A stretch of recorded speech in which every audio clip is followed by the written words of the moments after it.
Hey, what's up, guys? Welcome to Lawsplaining the Interwebs.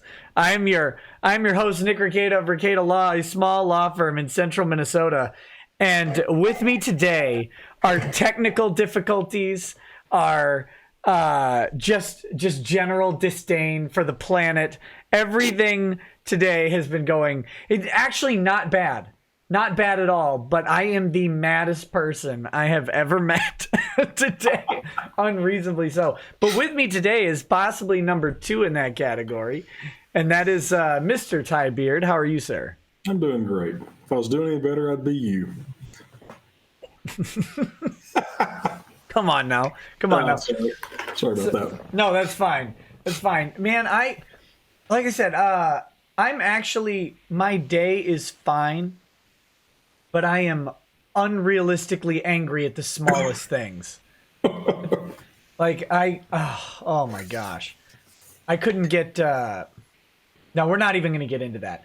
Long story short, little things. There was, I came into my office and something had knocked over like a tiny bit of water.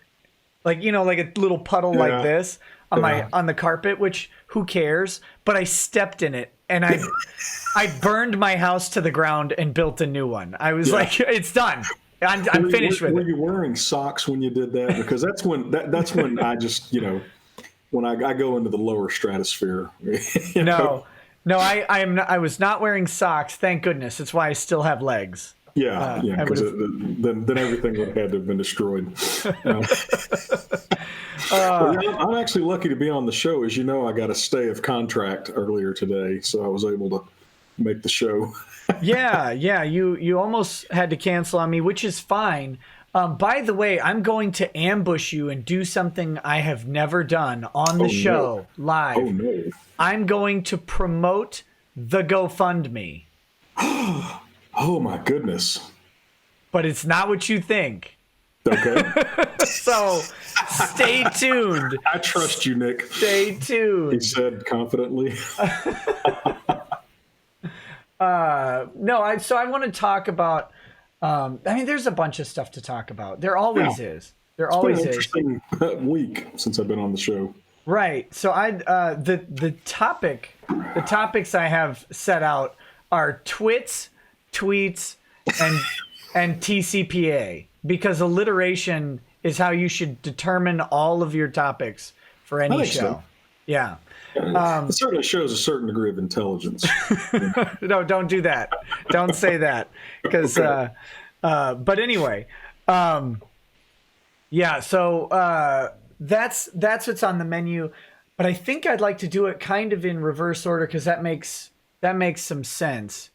Is to talk about. You said it's been a week. Yep. You've got these TCPA motions looming. They're huge. You got your extensions that you asked for at the hearings. Actually, you got a little more than what you had asked for. I think we talked about that on the show. Yeah. But I'd just like to kind of check in and see what's kind of going on with that whole process. If there's anything you can share with people about what's going on or what they can expect to see coming soon. I mean, I've speculated that there's motions to strike on Markey and Monica Rial and Ron Toye all coming, as well as some other stuff. But I don't know if you want to share what's coming or not. That's up to you. Yeah, I can share a little bit. What's definitely coming will be an amended motion to strike Funimation. Okay. Because they've added some additional discovery. We're going to ask for the discovery to be booted out just because we don't think you can supplement after the deadline. But as a backup, we'll also object to it because the supplementary evidence is still hearsay in many respects. So we'll be going after that. We're definitely going to do the same thing to Rial and Toy. I don't recall. I think Markey has some objectionable evidence in her motion as well. We're just kind of plowing through it one after the other. Right. And hers has the least amount of evidence attached to it. Yeah. It's Rial and Toys is the biggest, with Funimation coming in a distant second, and we're well into all that. And we've got we've got our motions to strike and disregard, I guess you could say. We have our answer, and we'll probably amend our pleadings as well to just repeat what's in there. I say our answer, our response. Then we'll probably amend our answer as well and duplicate the same information. We're actually gonna do some interesting things. We're gonna challenge the constitutionality of the TCPA statute. As far as I can tell, that hasn't been done before. And the reason isn't actually, I don't think the reason is that nobody thought of doing it. It's that typically, these things get filed and you're in front of the court a week later and you don't have time. But because we've had a fairly, it took well over 2 months for them to even file their motions. So we had a lot more time. Plus, we anticipated that they would do that, so we had some groundwork done. But we're going to challenge it under the Texas Constitution. The free speech provisions of the Texas Constitution. There's also a specific provision in the Texas Constitution that gives you a constitutional right to sue for defamation. Oh, that's interesting. Yeah, it's of course it's in 19th century flowery language, but basically you can sue to recover your reputation. And we're going to challenge the law on the basis that it impermissibly infringes that. The Texas Supreme Court, they kind of sort of track the U.S. Supreme Court when it comes to certain those things. Of course, the Supreme Court and the legislature are all Republicans in Texas, and the Supreme Court is generally reticent to strike down laws. They don't like to legislate from the bench. But I think this is going to get a surprisingly positive hearing if we have to go that far. The trial court doesn't. If he denies their motion on other grounds, then of course we won't have an opportunity to test that. I don't know how the trial court will rule. If I were a betting man, I would say he probably would deny the constitutional argument just because that's kind of, I wouldn't say it's above his pay grade, but it's that's a huge issue. That's a huge issue for a trial court. That's something typically that the appeals courts tend to deal with. But anyway, we have a pretty good argument, I think, on that. Looking at a U.S. constitutional due process argument, I don't know if we have time, we'll put it in. If not, we're not going to bother. But if the Texas Supreme Court applies what's called intermediate scrutiny, then the law is going to have to demonstrate an important government interest, and the means chosen to address that interest will have to be substantially related and narrowly tailored. And I don't think that law does that. I'm not sure there's a substantial government interest in preventing these SLAPP statutes. Even if it is, there are other ways to go at it than indiscriminate broad laws like that. So anyway, we're gonna go after it on that basis. We also are going to fight and contest whether or not the TCPA applies. The conventional wisdom is the TCPA applies to everything. Yeah, maybe. We think we might have an argument, which we'll argue. We'll put that in our response and in our amended pleadings. But I think we're going to make an argument. It's worth making. That what a lot of folks don't understand is that at the end of the day, the judge is still just one individual, and so even when a law looks crystal clear to one of the parties, like us, for example, you really don't know how the judge is going to rule. Right. He does. So but I think we've got more than just a token argument that the TCPA isn't even applicable to this case, and I'll tease that out. I'm not going to disclose. You'll find the details on that whenever we file our appropriate papers. Yeah, absolutely. That's interesting. I'll be interested to read that argument. I was glancing at the Texas Constitution here, and I could see the argument both ways. So it'll be interesting to see how the judge reads that. Well, part of the strategy you use on these things is you give the court multiple ways to find in your favor. And that's what we're going to do. The we had pretty well internally conceded that the TCPA applied to all this until about 2 weeks ago. We were, doing one of our typical brainstorm sessions where we're in the room and we're yammering back and forth, and all of a sudden there was an insight. So wait a second, maybe it doesn't apply. So anyway, we'll see. Yeah, for some reason you looked more. I'm changing. Sorry, I'm not ignoring you. Well, not much. I'm getting you larger in the frame. Okay. Yeah, there's a lot of space above me. It's the way that, anyway. Yeah, well, this is kind of a haphazard setup. I'm just zooming and enhancing. Zoom and enhance. Okay. Zoom and enhance. There we go. Enhance away. You're going to need to do a lot of that. No, we're good now. We're good now. All I just didn't want to have like a tiny tie in the middle of this grandiose background. Yeah. Well, like I said, this is not a professional setup like you have. This is, I've got not a TV tray, but it's the equivalent of a TV tray, and books stacked up with the laptop and the camera over. Anyway, it's right. Pretty orky setup. Right. Any help I can get, I'll take. So big filings are coming. That's great. Yeah. That'll be very interesting to see. As far as your views on the case, I assume they're still consistent. You kind of have to be. You're required by law to have the same views. This would not be the time to go, I think I changed our mind. Our case really isn't all that good. No. It's funny. When you're deep in a case like this, I mull it over constantly in my brain, and the other attorneys on my team do as well. And sometimes you can sort of talk yourself into wait a minute now, are we really sure it's this strong? And we found, experience has taught us that the way you address those kinds of things, it's entirely natural.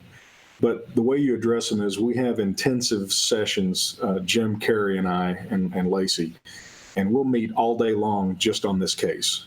We've done that at least once a week for the last, 3 or 4 weeks. And you get everybody in the conference room. We've got our dry erase board and everything, and all of our props and all of our stuff, and we just hammer it out. No, actually, if anything, I think I feel a little bit more confident. If there were a 90s song to run the montage of your strategy session, what would you pick? A 90s song? I have no idea. I stopped listening to new music in 1989. Okay, fine. Pick an 80s song? Pick an 80s song. Let's see.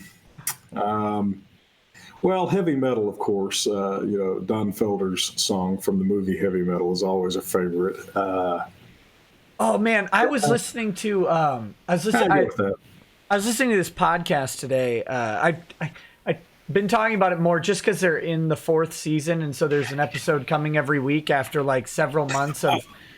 Real quick, I have a better one. Oh, okay, yeah.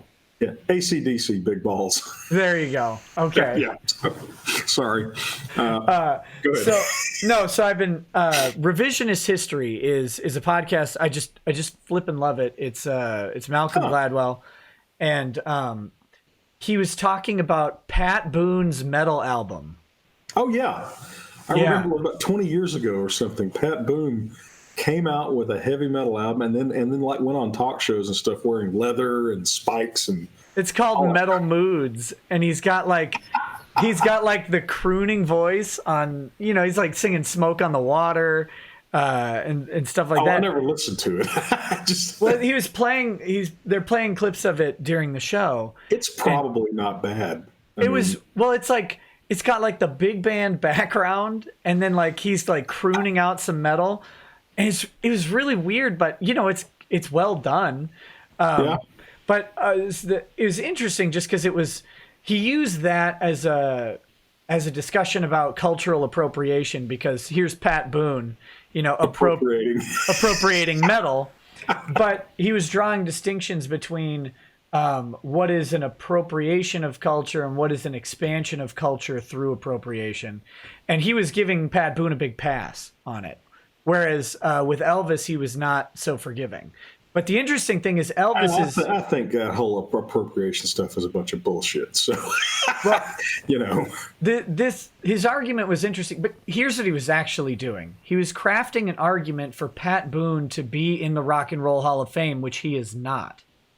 okay. And Pat Boone is not in the Rock and Roll Hall of Fame almost specifically because they determined that Pat Boone was stealing music from African American artists, because he was singing songs that were written for, you know, R&B artists and stuff of the time, and he was singing. But the interesting thing is when you listen to like Elvis, he was singing. Not only just was Elvis doing a song written by a black guy, right? He was singing the song the way the guy recorded the demo. Well, and rock, yeah, but rock music came from largely African American gospel music. But I mean, without African American gospel music, there would be no rock and roll as we understand it. Right. I'm not saying Elvis shouldn't be in there, or I'm not even faulting Elvis. I don't care. What he was saying is that Elvis is in the Rock and Roll Hall of Fame. See. Yeah, if Elvis is in there, then Pat Boone should not be punished. Right, and Pat Boone has never even been on the ballot. But he has been, so the Rock and Roll Hall of Fame gets together every year, and they argue privately about who gets to be on the ballot. And Pat Boone has been at that stage, but he's always been rejected because of the quote-unquote appropriation. That appropriation stuff is just bullshit. I mean, first of all, there's no ownership of culture. Culture is not property. It's not in any way an asset that anybody can have title to. And go eat Tex-Mex. Okay, is there an appropriation that occurred there? That's what I'm trying to tell you. Won't even let me finish the story. Oh, sorry. Sorry, man. You hit one of my I know buttons. Sorry. Go ahead. No, but the way he does his podcast is he introduces you with a story, and then he moves into other stories in the similar vein, but completely outside of the scope, and he ties them up as you're going through the podcast. This is why I love this podcast. It's really well done. So what he does as part of his exploration of Pat Boone's metal album, which, by the way, he's going through with the guitarist of Witch Taint, who's a longtime friend of his. He goes to the food lab of Taco Bell. Okay. And he goes through to explain how Taco Bell isn't appropriating Mexican food because Taco Bell is about as far from Mexican food as you can get. Yeah. Right? And but it's a place that's commonly associated with appropriation. But he talked about they did this crunchy chicken chalupa, which sounded really interesting, except that if I eat Taco Bell, I vomit for days. But they basically take a chicken breast, pound it super flat like a Milanese or whatever. They deep fry it and mold it into the taco shell and then stuff it with taco fillings. Wow. I can feel my arteries hardening just listening to that. But the point... But it's chicken, so it's healthy. They call it a crispy chicken chalupa, but it's neither a chalupa nor a taco, and it's nothing related to Mexican food. And this is what he was drawing the comparison with Pat Boone. He's like, Pat Boone is not taking the songs and doing the songs verbatim. He's reinventing the songs in his style. It's not appropriation. And the big one is Tutti Frutti, right? Was a big song. Little Richard was actually mad at Pat Boone at first about doing Tutti Frutti because he said that it kept him out of record stores and stuff like that based on the time. But what he ended up finding out later in life, or as he went on, was that Pat Boone doing Tutti Frutti opened the door to younger white kids hearing Little Richard because they wanted to hear the original. And ultimately he found it better. So he goes through all this on the podcast. Anyway, that's it. That was this. The whole episode is just this like weird discussion of this aberrant album by Pat Boone. Well, Garth Brooks he did a rock album as well, I think. Oh God. He even had a persona, a different name, Chris. I don't know. I never listened to it either, but yeah, the thing is, these guys, all these musicians and stuff, they're they all play typically all kinds of music.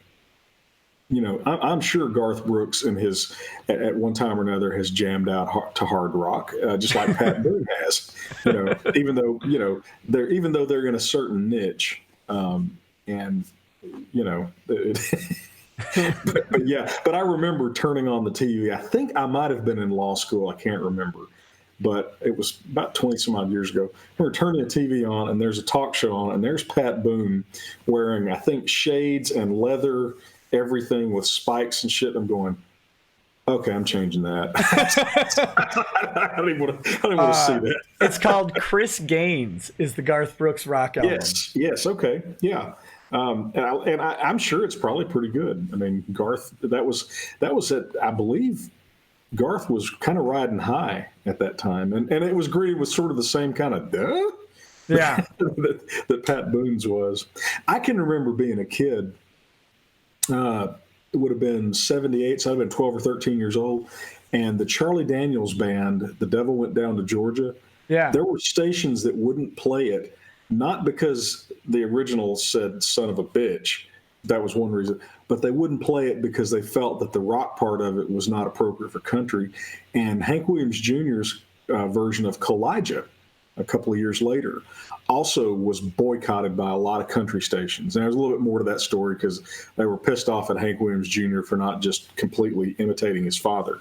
But I remember, this was a late 70s thing in country music where, you know, you couldn't be too rock-like. So, you know. Yeah. But anyway, I was just thinking, I don't know why I thought of that. Oh, just because I thought of, you said heavy metal. That's all it took. Oh yeah, that's going to be one of the. Well, I'm sorry for jumping straight to Tex-Mex, but that is pretty funny.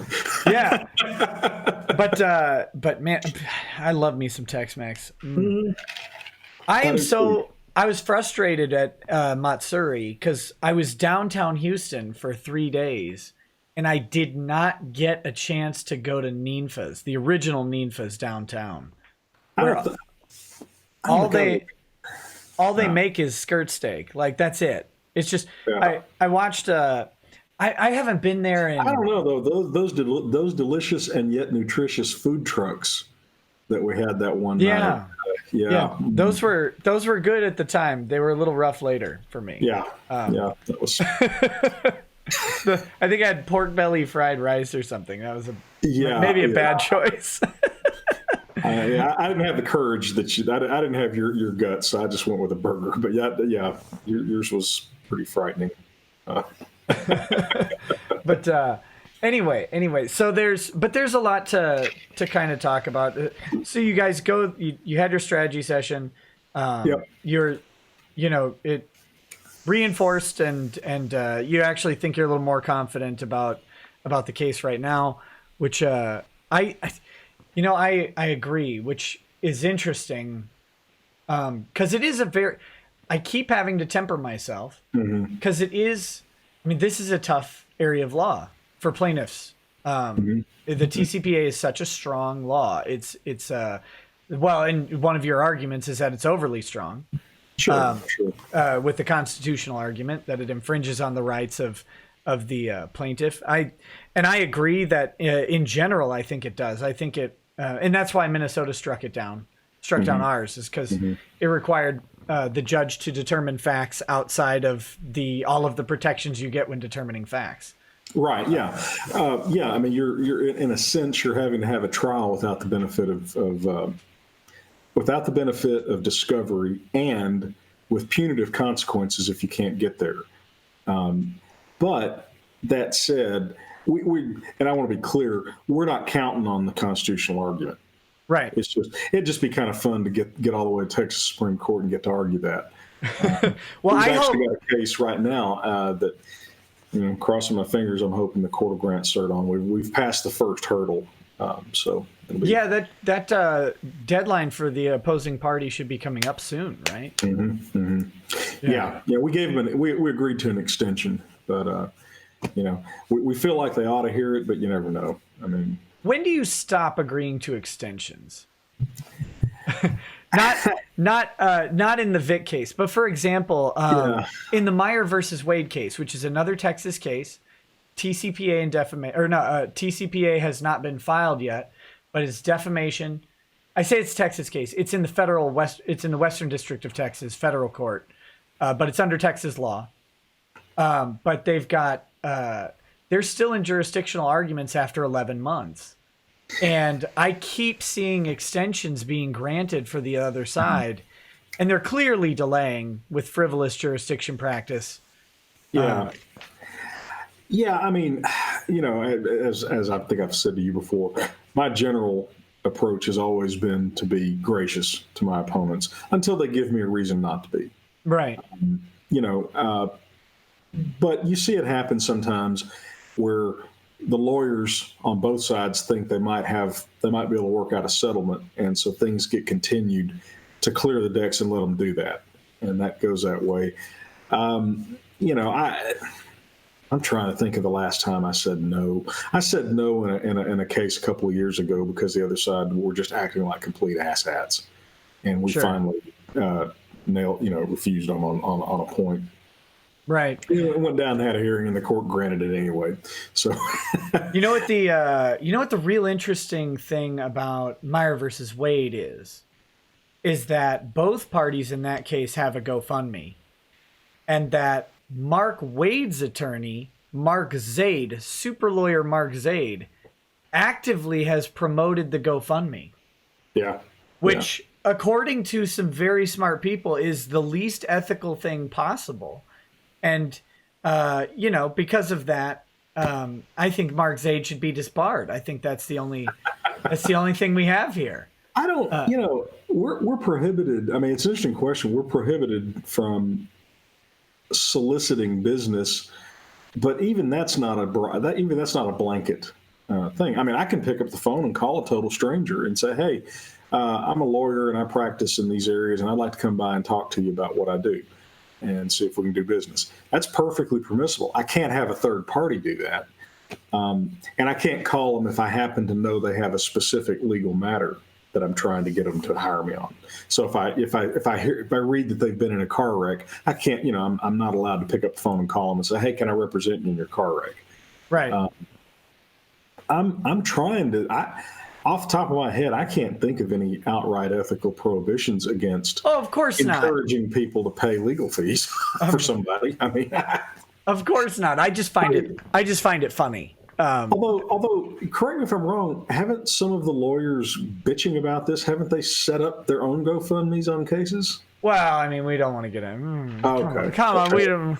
Okay, that's different. That's different because shut up, right? Yeah, I mean, whoa, oh my goodness, how dare you? I'm sorry. So what I'd like to do, if you're okay with it, is hit the initial super chats, and then because there's some questions and comments in here for you, I think. Yep, there are, and then I wanna do my unorthodox GoFundMe attack, and then I want to talk through this some of this Twitter stuff. You said we're going to do Twitter Law Dumbass Hour. Yeah, the Twitter Law Dumbass Hour. With, so I'll tell you. Percy and Screech, was that what somebody called us? Okay, yeah, that's a Doucette. Doucette, the only funny thing he's ever said. Is well, besides when he said he was a lawyer, but yeah. Oh, come on. It's been a long day, man. So,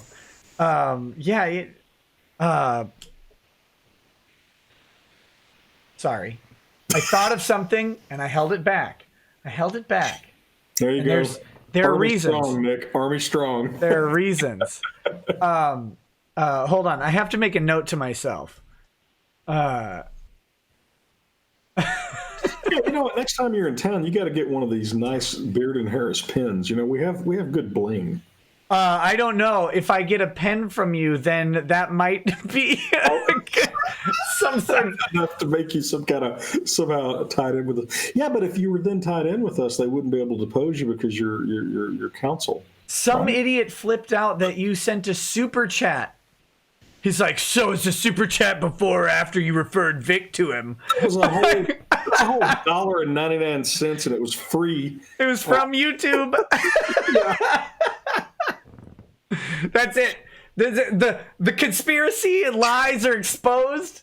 It was all for that $1.99 super chat. $1.99. Golly, these people. That guy's great. I only didn't put any of his tweets in the Twitter Law Dumbass Hour because I'm pretty sure he's not a lawyer but an Uber driver. So, because real quick, am I coming through on the sound?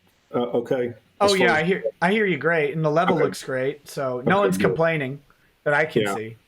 Well, we upgrade, as I told you before we started, we've upgraded the internet. I'm trying to,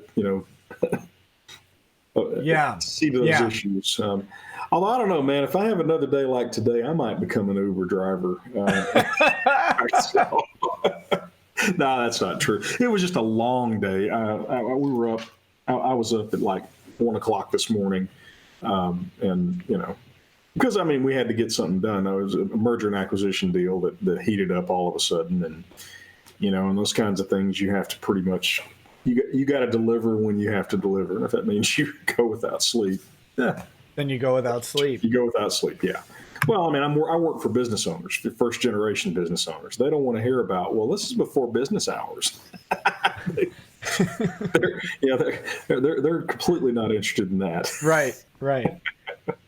Okay, so the first super chat here is from Greg Douchette.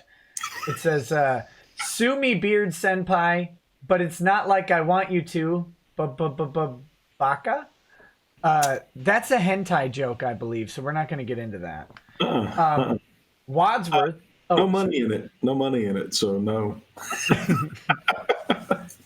Wadsworth says, "This is for playing Peacemaker with EVS and Doug." Yeah, that was my yesterday. I had Ethan Van Sciver on, and we were talking. Well, we were going to talk a little bit about some drama and then move into some positive stuff about creating comics for people. But while we were talking about his recent drama with Doug TeNapel, Doug was in the chat and joined us on the stream, and then that was exciting. They had a. Was there a reconciliation of any kind, or Ty? No, my friend. I know you're a junior attorney. But when you have two grown men who have each personally in the past year generated $750,000 based only on their own merit, if you have those two personalities in the room, and they're both mad at each other, do you think that 1 2-hour session might have solved that problem? Well, I am the incurable optimist.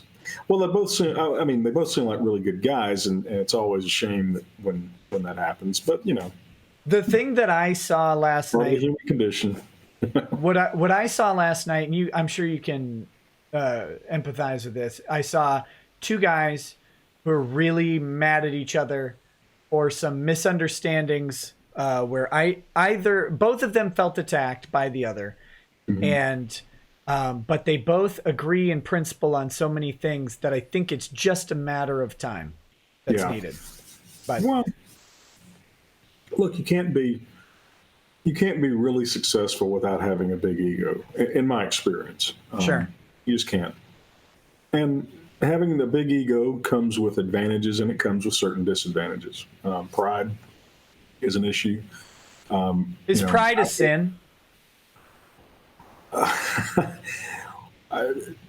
Aren't we told to actually take pride in our work? I think it's as long as you're doing all things for the Lord or something like that. I think my answer to that would be, well, first of all, I'm not God, so this is just my opinion. I think pride can create sin. Say it that way. The very qualities that give you confidence to go out and take a swing at something, and do a $750,000 comic book that on your own, stuff like that.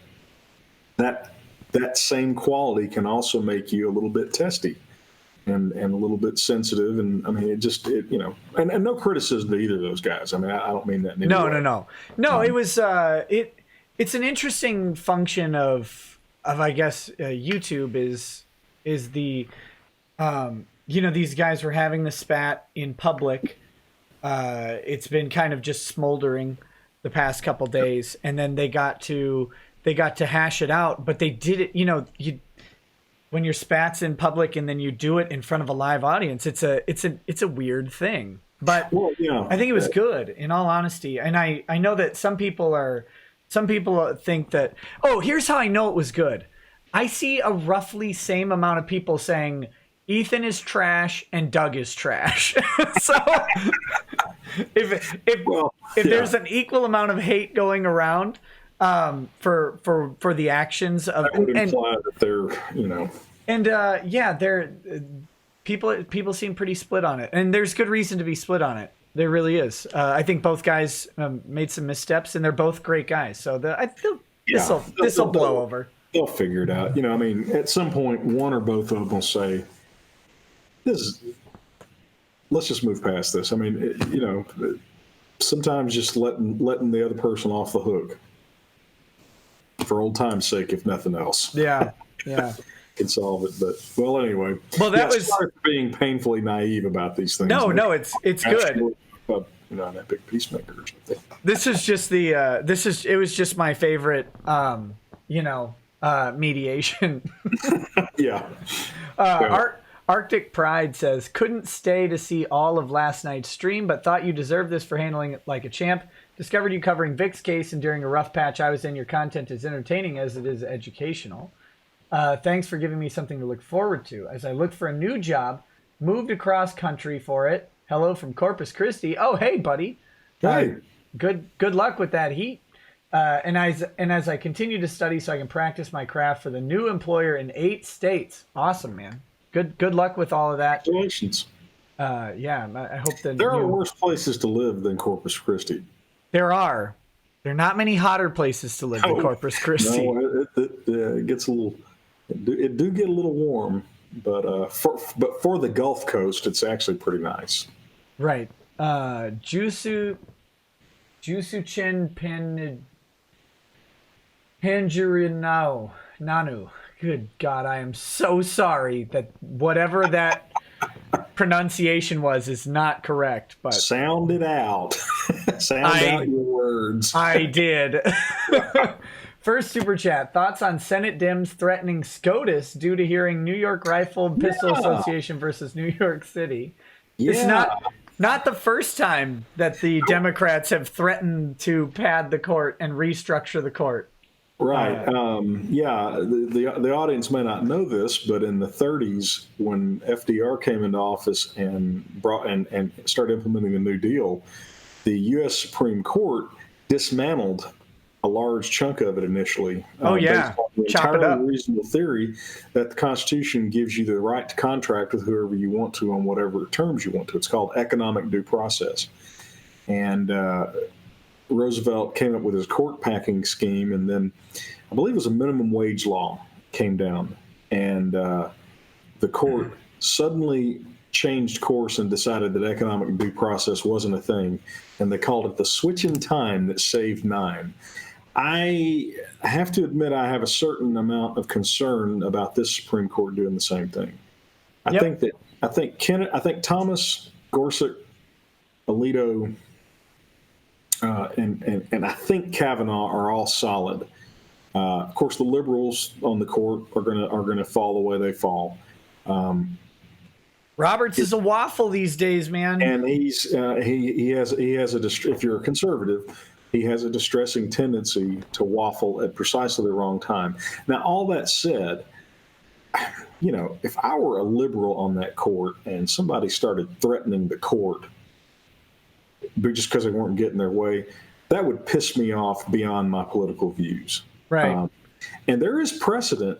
I mean, the last big free speech case that the court heard, it was 9-0. I mean, the liberals fell right in line with the conservatives and said, no, there is no hate speech exception to the First Amendment. That's been Roberts' to Roberts' credit.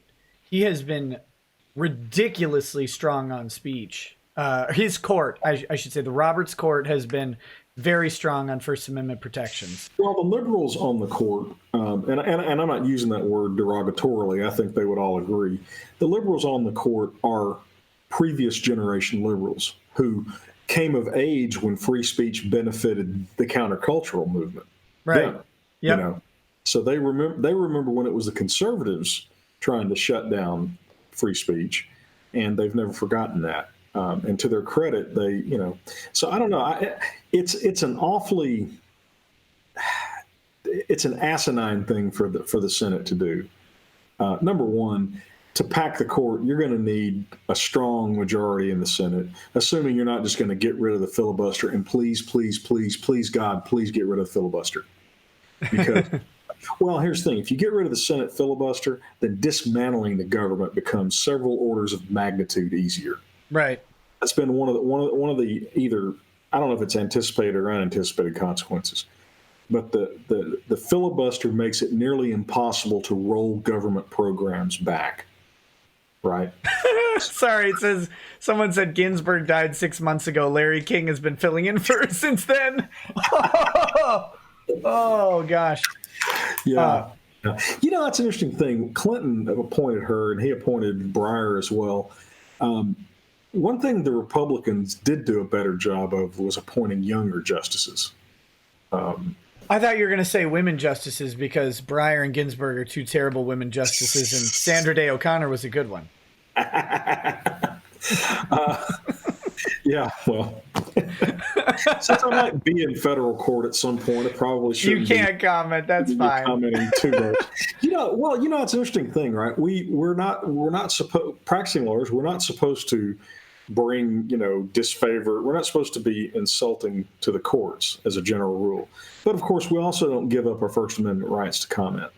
And so I'm always conflicted whenever the Supreme Court really pisses me off about something and I want to go off on a tear about it. I'm like, gee, what if I'm in front of them at some point? And then I go, oh, wait a minute, they're not going to read my stuff. So I just go off on them, but don't worry about it.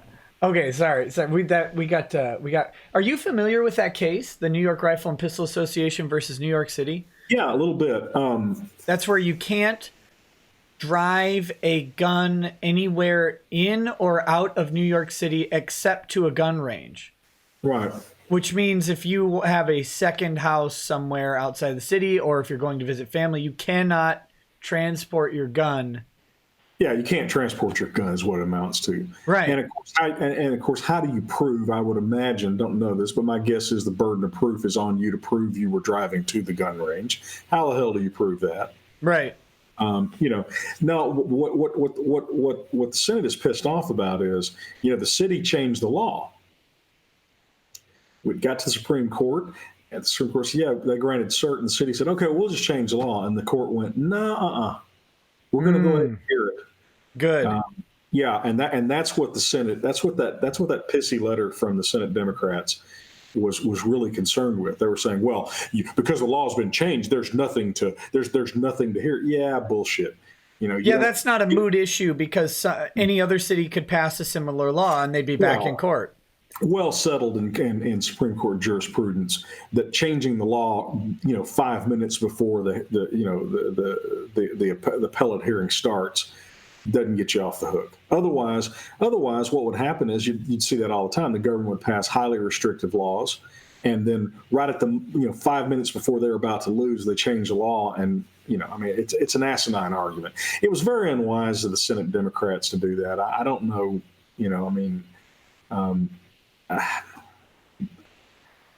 Don't want to get off into politics.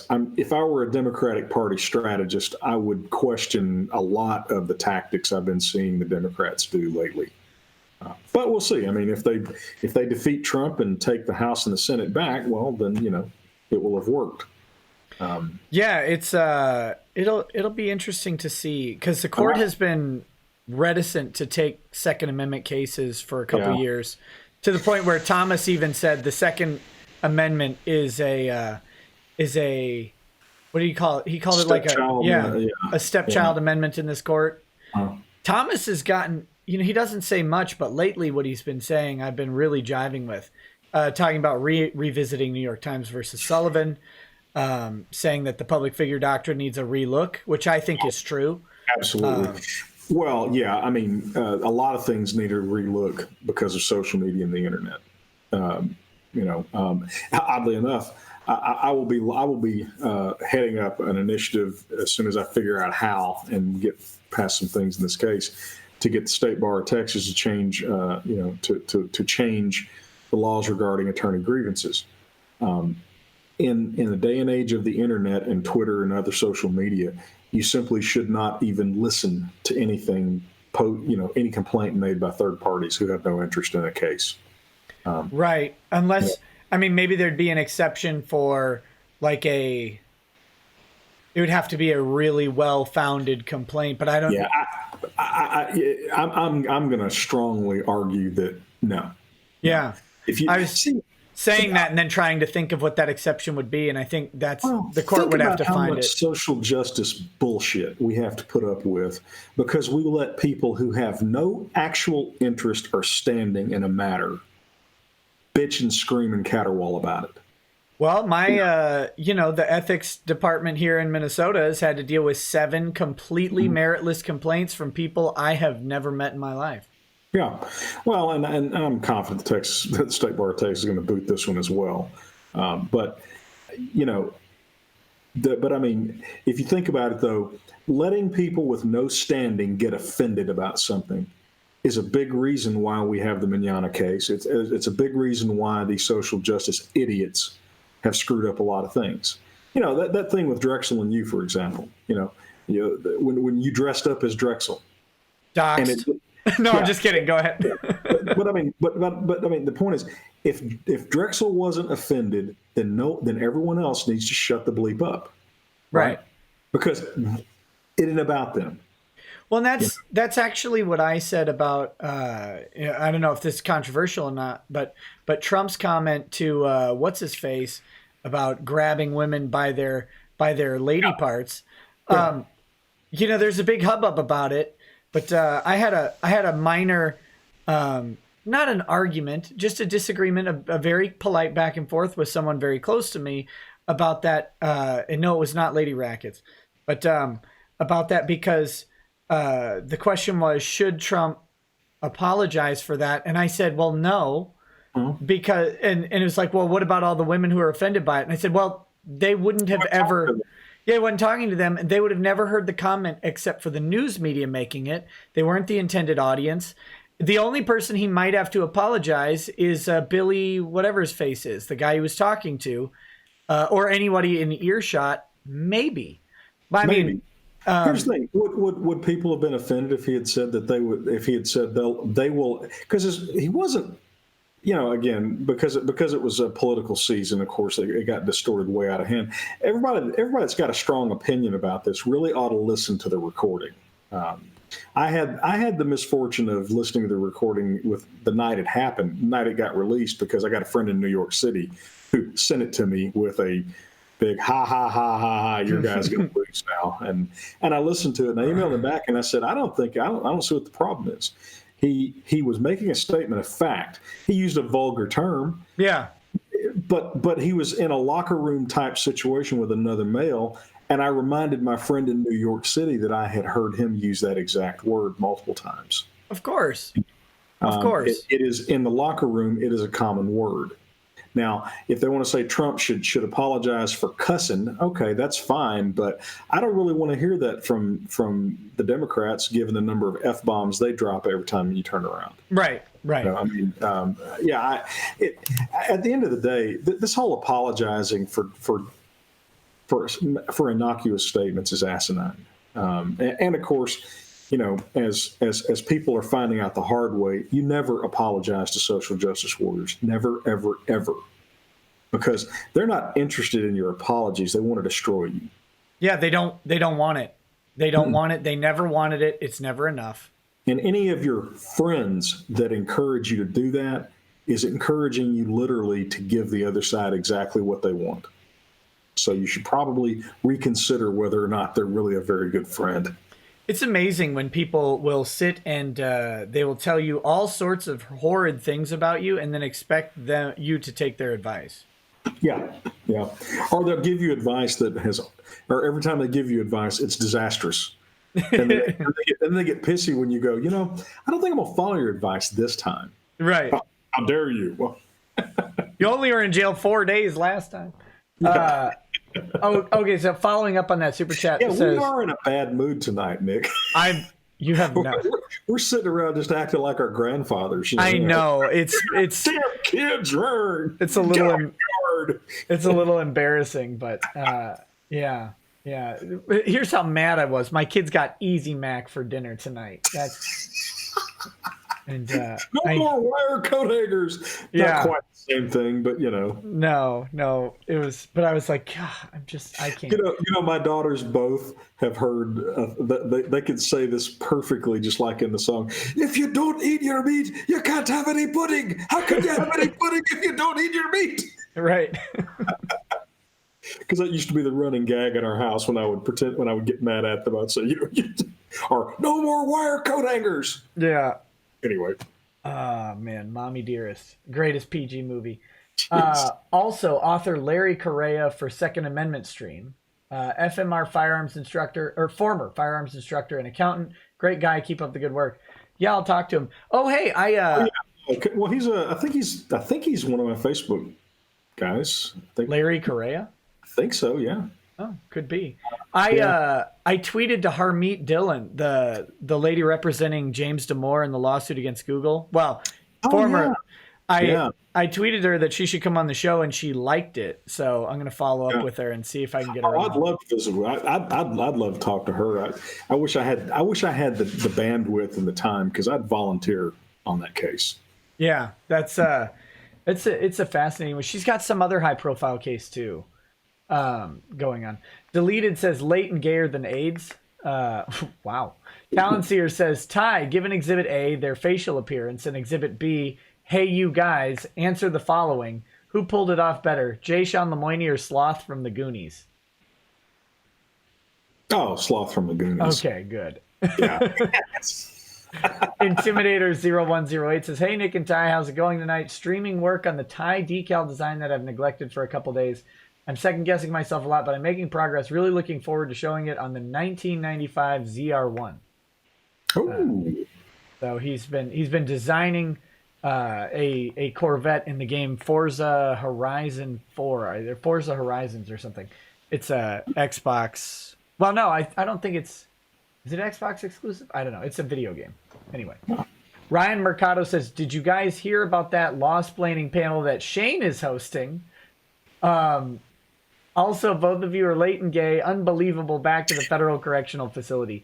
Yeah, so some convention that Shane is promoting is doing a lawsplaining panel. Which I guess maybe I have to sue him for trademark. No, I'm kidding. It's a joke. It's a joke. You probably do have a common law trademark on that phrase. I don't think I'm the first to use it in commerce. I don't. Well, I think there's. I don't know who's specifically used it in commerce in the way that I have, but I know other people have used it and have done commerce. So it would be that'd be a long argument. And there's no money in it because we're talking about Shane, right? Well, yeah. You're back to that thing, right? Right.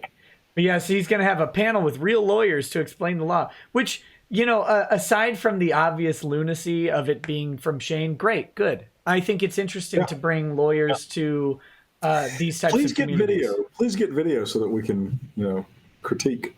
Oh, that'd be fun. Yeah. Mm-hmm. That'd be great. Maybe get the big brain panel in and have me as a special guest so we can all just kind of sit and, in a very calm and measured and scholarly way, critique the analysis that our colleagues have delivered. Yeah, that'd be very fun. Sober, I wonder who they're gonna have. I hope. Well, never mind. Blaine20 says, "Ride into the danger zone." Oh yes, I think he was suggesting that for your montage. Is danger zone? That would be. Kenny Loggins, man. Dun, dun, dun, dun, dun. He goes from Danger Zone to Playing with the Boys in the same movie.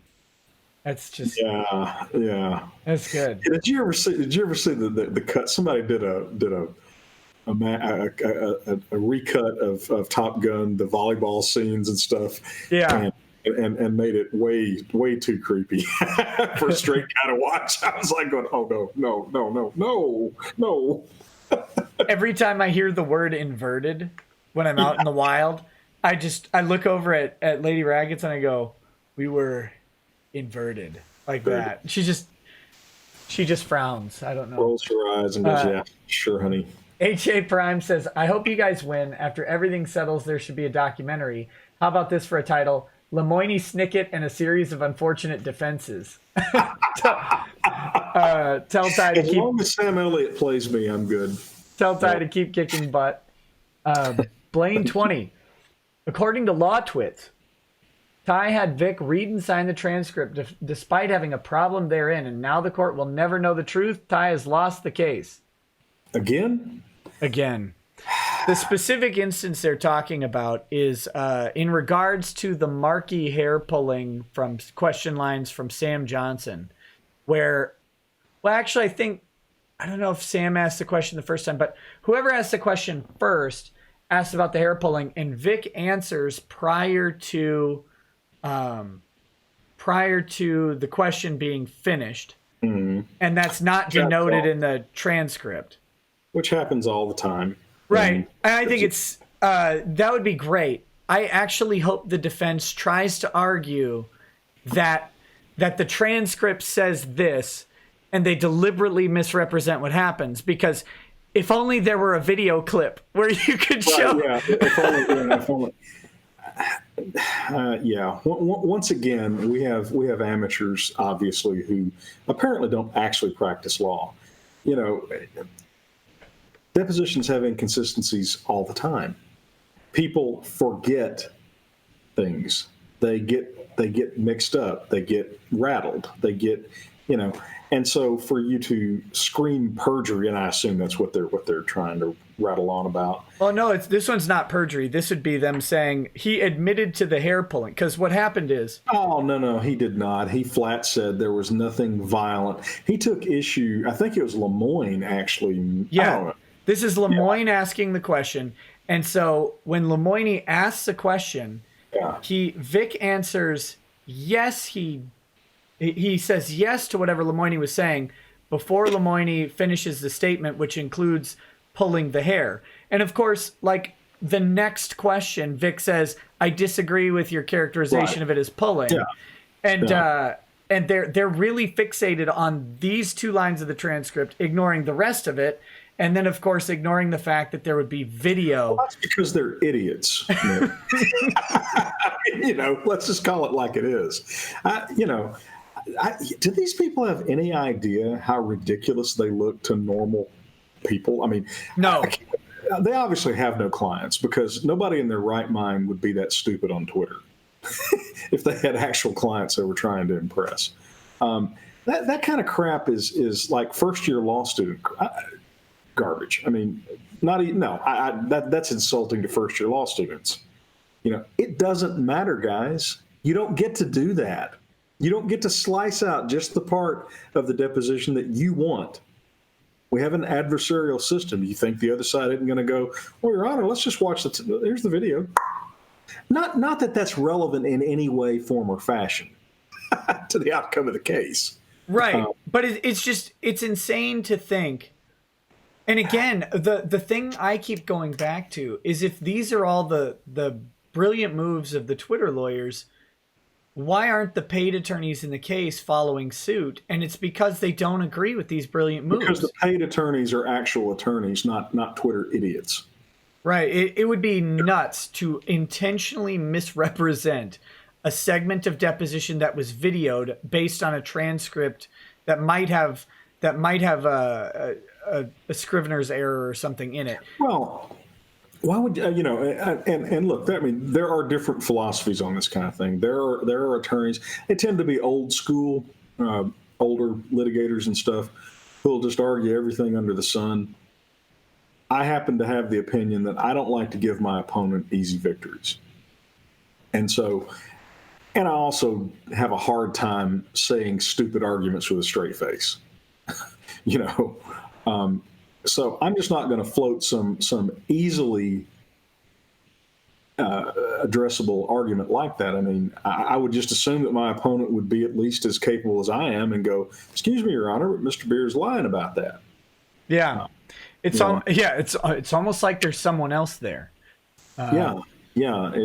Well, and that's the thing, right? They obviously are amateurs in the sense of they're not real trial lawyers, because they're ignoring the fact that the other side shows up.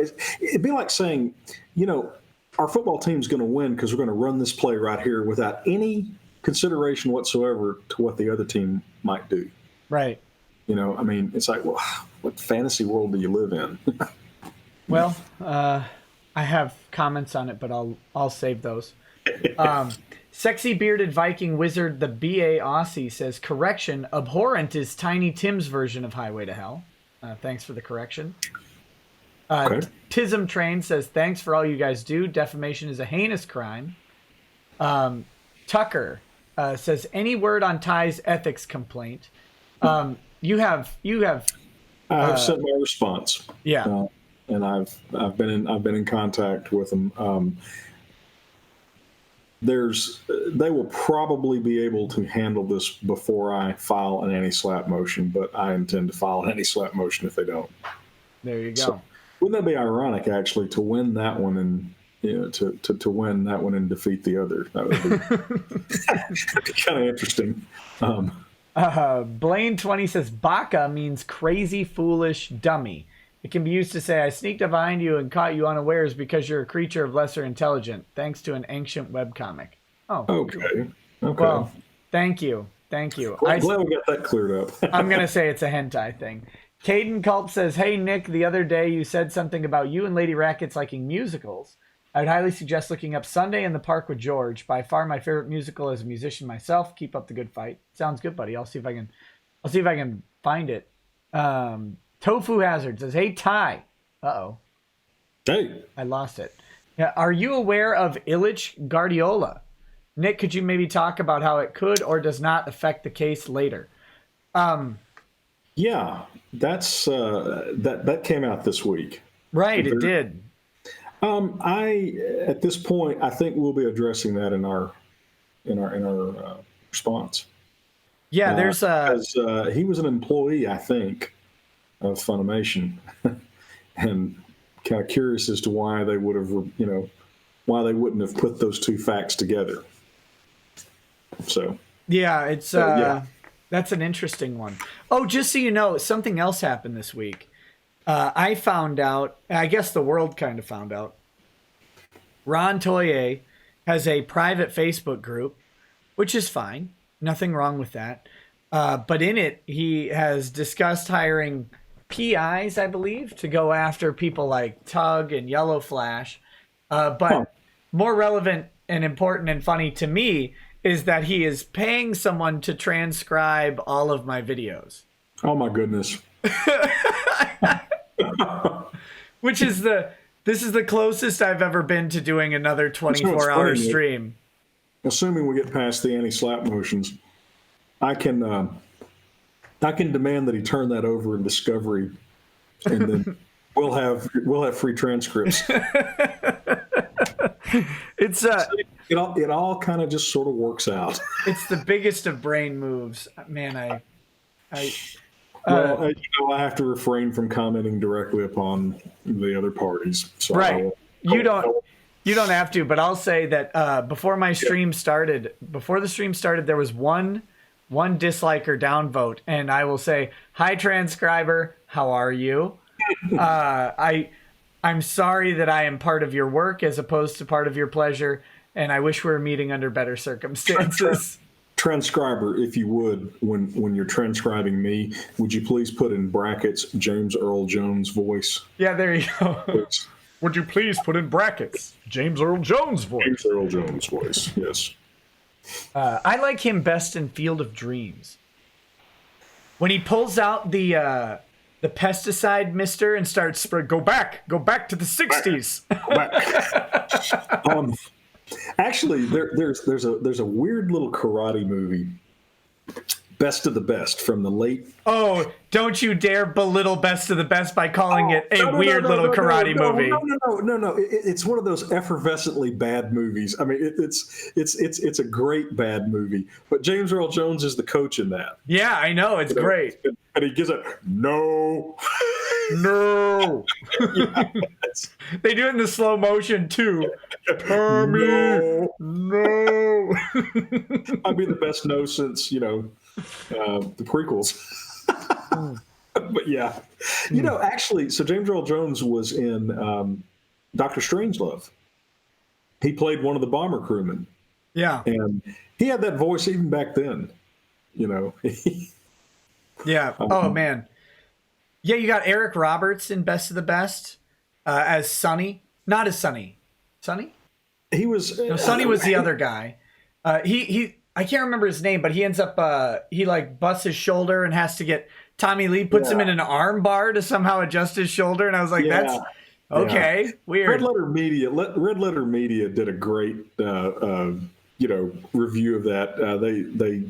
They covered B-Fest some years ago, and that was one of the movies they showed at B-Fest. And so you ought to hunt that down. It's Half in the Bag is the show, and they did an outstanding, just complete review and analysis, you might say. Did you? What? Yeah, what you got? Another little odd quirk, and I have no idea why this is coming up, but since it is, I'll say it. Have you ever seen the movie The Sting? Are you familiar with it? God, it's been a long time. Okay, yeah, it's just a classic con man movie. Redford and Newman, great director, great acting, great script. Just as pitch perfect a movie as you can get. But the con man who's working with the young guy, with Robert Redford's young character at the beginning, is Robert Earl Jones, who is James Earl Jones's father, and he has the James Earl Jones voice too. Yeah. So when I rewatched the Sting some years back, I was like, man, that guy sounds just like James Earl Jones. And then so of course I go to IMDb and it's Robert Earl Jones. And I went, oh well, that explains that. Did you see Best of the Best 2? Oh God, you're kidding, really? No, I did not. There's a sequel. There are 4 of them, Ty. Oh my God. No, 2 is good. 2 is great, actually. 2 is amazing. Okay. It has one of the best slow motion scenes ever. Okay. Where this guy gets kicked in the face, and the face jiggle is like on the boxing video games. Yeah. It's worth the entire 2 hours. I love that movie. I'm a connoisseur of bad movies, so Best of Best 2 is great. I had no idea there were sequels. Wow. They bring back Tommy. They bring back Alex. Someone mentioned Alex is Eric Roberts' character. Tommy's the big Texan, right? Mm-hmm. And is it still Chris Penn? Yeah, still Chris Penn. Okay. This is before Chris Penn died. Before he died, yeah. And then R.I.P. Chris Penn. And then you've got Daehan is back. Daehan was the bad Korean in number 1. Yeah. Although not a bad guy, right?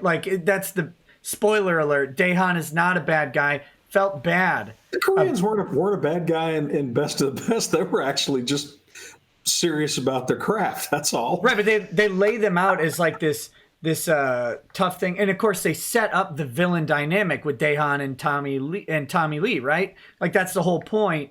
But then when at the end, Daehan comes up and apologizes and offers to replace in the manliest "I'm not crying, this is just allergies" moment when he says, "I would be honored to be your brother."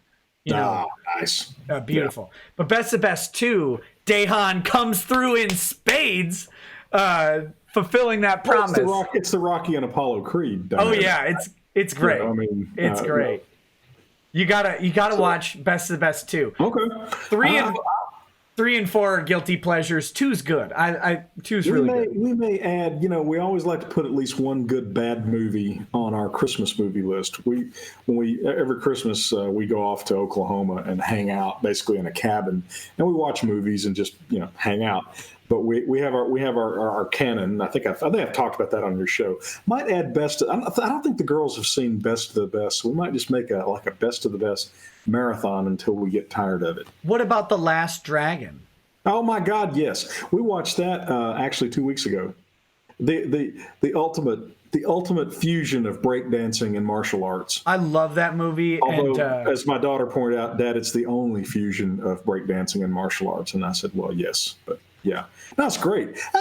Sure enough, I mean, that guy was Samuel L. Jackson before Samuel L. Jackson even existed as an actor. Right? Every time the glow comes, yes. Every time that song comes up on the playlist, I can hear Kayla's body sigh. Go, this is 6.5 minutes of Nick going, when you got the glow, you got to go.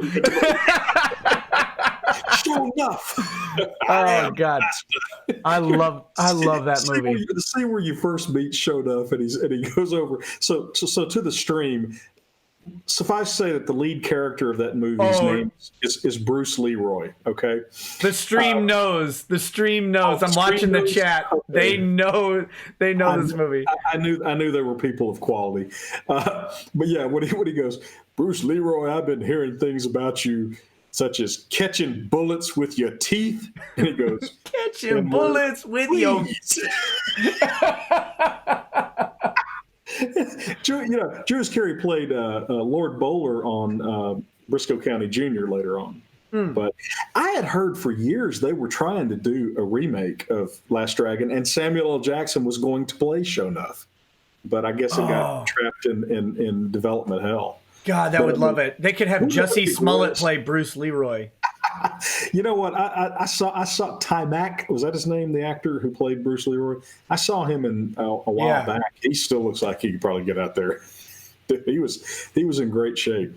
Yeah, that guy. That movie's pretty good martial artist. That movie came out when I was still doing martial arts, and I was a tad thinner then too. But yeah, I mean, Barry Gordy of Motown made that movie. I mean, it actually had ridiculously good production values for a chop socky, Yeah, but, that was, gosh, But that's funny because it was about 3 or 4 weeks. If you look on my Facebook thing, you can see a comment that I made about it, and the girls snarking at me afterwards because I made them watch. Oh, and let's not forget the love interest, Vanity. Right. Yep. Fantastic. Yep. Stunning woman. And the traditionally incompetent villain. Yeah. And the weird blonde chick. Oh my gosh, she's funny. Oh, the guy's wife. Yeah. Well, actually, we don't know if was she his wife or a girlfriend. Or I think just a girlfriend. Eddie Money, right? Was he Eddie Money? No, there was actually a singer named Eddie. No, not Eddie. It was Eddie Arcadian. Eddie Arcadian. Yeah. And she was his squeeze, and he was going to make her into a star, and he had to somehow crush Vanity because I don't remember. I mean, Anyway. Oh, guys, you're every movie you're listing, I've seen all of them. No Retreat, No Surrender. Van Damme's first movie. What I want to know, Nick, is what the hell you're doing watching these movies, because you weren't even around when these movies came out. Oh, yes, I was. Oh, you're I was just young. No, yeah. I was not around when. I don't think I was.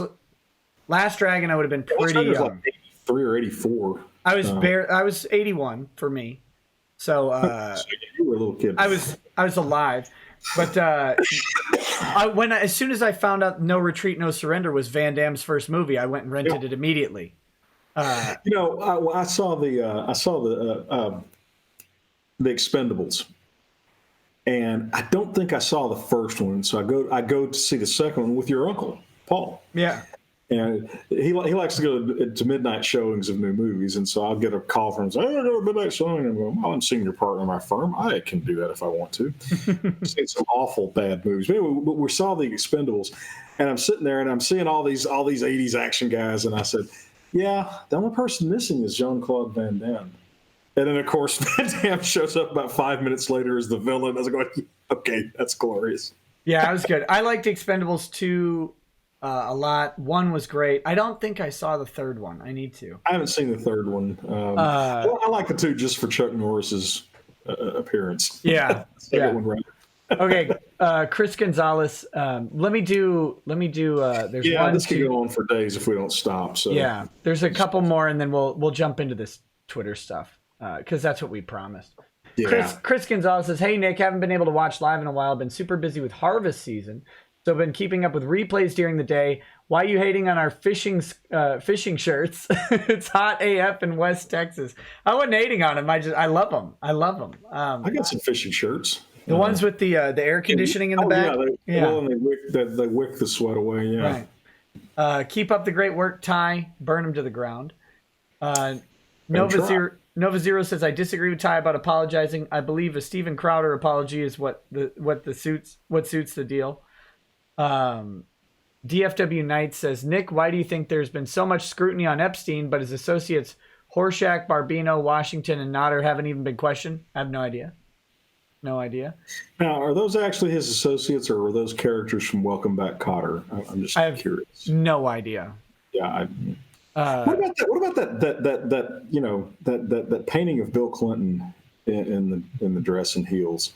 See, I have this horrible feeling there's going to be a Pickman's model situation where someone's going to find the photograph that painting came from. I don't want to know about it. No. Cabria Cousin says, Ty, you want Sam Elliott to play you? What about Nick Offerman? He played Ron Swanson in Parks and Rec. Yeah, that'd be okay too.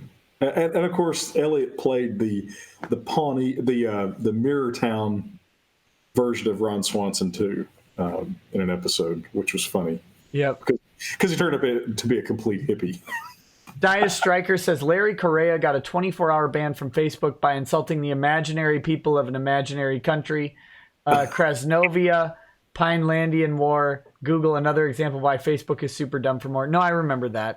That's a book he wrote too, isn't it? Yeah, Krasnovia. Yeah, and that's a fairly common term for fictitious countries. Krasnovia. I don't know if he may have coined it. I don't know. Dark Stigmata says, are you aware that Lindsay Loveridge made another slanderous article of Vic screenshotting the image of Vic pulling Marky's hair? One, this is for certain. The people over at ANN are watching your videos. Yeah, I know they are. Hello there. I hope to make your acquaintance one of these days, folks. Blaine 20 says, James Earl Jones. Now, Commander, that torpedo did not self-destruct. You heard it hit I was never here. You heard it hit the hull, and I was never here. PGN White Knight says, did Ty get the picture of the Space Cruiser Yamato poster in the izakaya I was at? It's Deku, and I'm sadly returning from Japan in 11 days. I don't think so, not yet. It might be in your Twitter DMs. Yeah. Well, yeah, and I'm very delinquent about checking those. So yeah. And finally, Moranen says, "Hi Ty. Unfortunately, I have to start monitoring my blood sugar. My question is more for your daughter. Does she have a recommendation for a continuous glucose monitoring system?" Well, she probably does. She's not here. They're actually down at the coast this weekend. But I'll ask and tell you, Nick, and you can pass it on. Yeah, sorry as hell to hear that. Yeah. Yeah. All right, let me do this weird GoFundMe bit that I have. So real quick, guys, I'm going to promote the GoFundMe with Ty on stream, even though it's not the GoFundMe that you're thinking of. I wonder if I can turn my camera off and just show the avatar that I have. No, you don't need to worry about it. No. I was just going to do it because I like the avatar. It's Sean Peter with shotgun. Yeah. So here's the here we go. Here's the GoFundMe. This is actually not Vic's GoFundMe. Okay, that's the joke.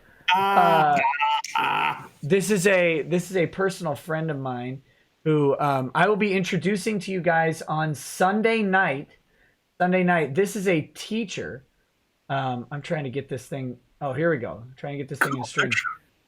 Yeah, this is a teacher. His name is Heath. He teaches at a private school in the Twin Cities. I'm going to have him on Sunday night so you guys can meet him. But what his goal is, he is an English teacher, and he is trying to build a library that will be associated with his classroom, because he's very much into research, and he has researched and found out that 1,000 to 2,000 books is the critical mass for your average size classroom to have a broad enough amount of subjects for children to be engaged, and that having that many books available will allow, for the diversity of viewerships and interests in that size audience of like 35 kids or whatever. So he's trying to the schools can't do this. No, they don't. Not for one classroom. Right. So he is trying to. Does he teach again? He's an English teacher for middle and middle school, I think. Middle school. He's going to talk about it on Sunday. But I want to share this with you guys. I'm going to post the link to the description. If anybody is interested, he's trying to raise $10,000, which would allow him an estimate of $10 a book to buy 1,000 books. Yeah. That he can then have for children to use for many, many years to come. And here's the thing. The schools have restrictions on some books that can be out there. You guys have seen some of these restrictions, like they have to have censored versions of To Kill a Mockingbird or Huckleberry Finn or whatever. Tom, that is not, he's trying to be able to expose children to books that are not like they're bad books, but they're just outside of what the school is willing to fund. So that's what this GoFundMe is about. I guess because he's providing it privately, that's okay. Yeah, there's nothing wrong with it. The school just will not. It's a private school, and they have their own view of what books should be purchased. Not what books kids should be allowed to read. They're not putting a prohibition on it, or him using, because many of the books that he wants in the school library that he teaches out of, they say, well, you can't have that because of X, Y, and Z. I discovered some of the classics of science fiction when I was in 4th grade because I had a teacher in Baton Rouge, Louisiana. I guess she must have had an interest in science fiction because she had Asimov, she had Clark, the Foundation trilogy. Let's see what else. But here, I'm going to share the link in the chat while you're talking. Whoop, I clicked on the wrong link. The point is, she had them in the classroom, not in the library. Yes, and these are going to be in the classroom. Yeah, and what that means is any student can just read them anytime they want to, assuming they have free time. So, that sounds like a good cause. So here is the link. I've spammed it in the chat a couple times. I'll put it in the description. Just wanted to, if you guys are interested, check it out. Donate if you feel like it's worthy. He's a personal friend of mine, really great guy. I'm going to introduce you to him on Sunday. He's going to come on the show, and I'm not sure what we're going to talk about yet, but he's a very smart guy and a very dear friend of mine. So I think you guys will enjoy it. I need to run and do something just like 45 seconds or so. I'll be right back. You should have had me do that while I was doing the thing. No, get out of here. I'm kidding. I'm razzing you. So here, while Ty's gone, I'm going to add that GoFundMe link for the library. And I appreciate you guys looking at it. I know that's not like the focus of these shows, but why have a platform if you can't try and do some good with it? And if anything I know about Keith is that he's a better guy than I am, trying to do good for some kids. So here we go. Library GoFundMe link is in the description now. So there you go. You should be able to pull that up. What? No, can we? Oh, this stream has already been demonetized. That's amazing. So you may or may not know, to the chat, you may or may not know that there are members of a certain community who have filed a class action lawsuit or not a class action. They filed a lawsuit against YouTube for demonetizing their content. Yeah, welcome to being everybody else on YouTube.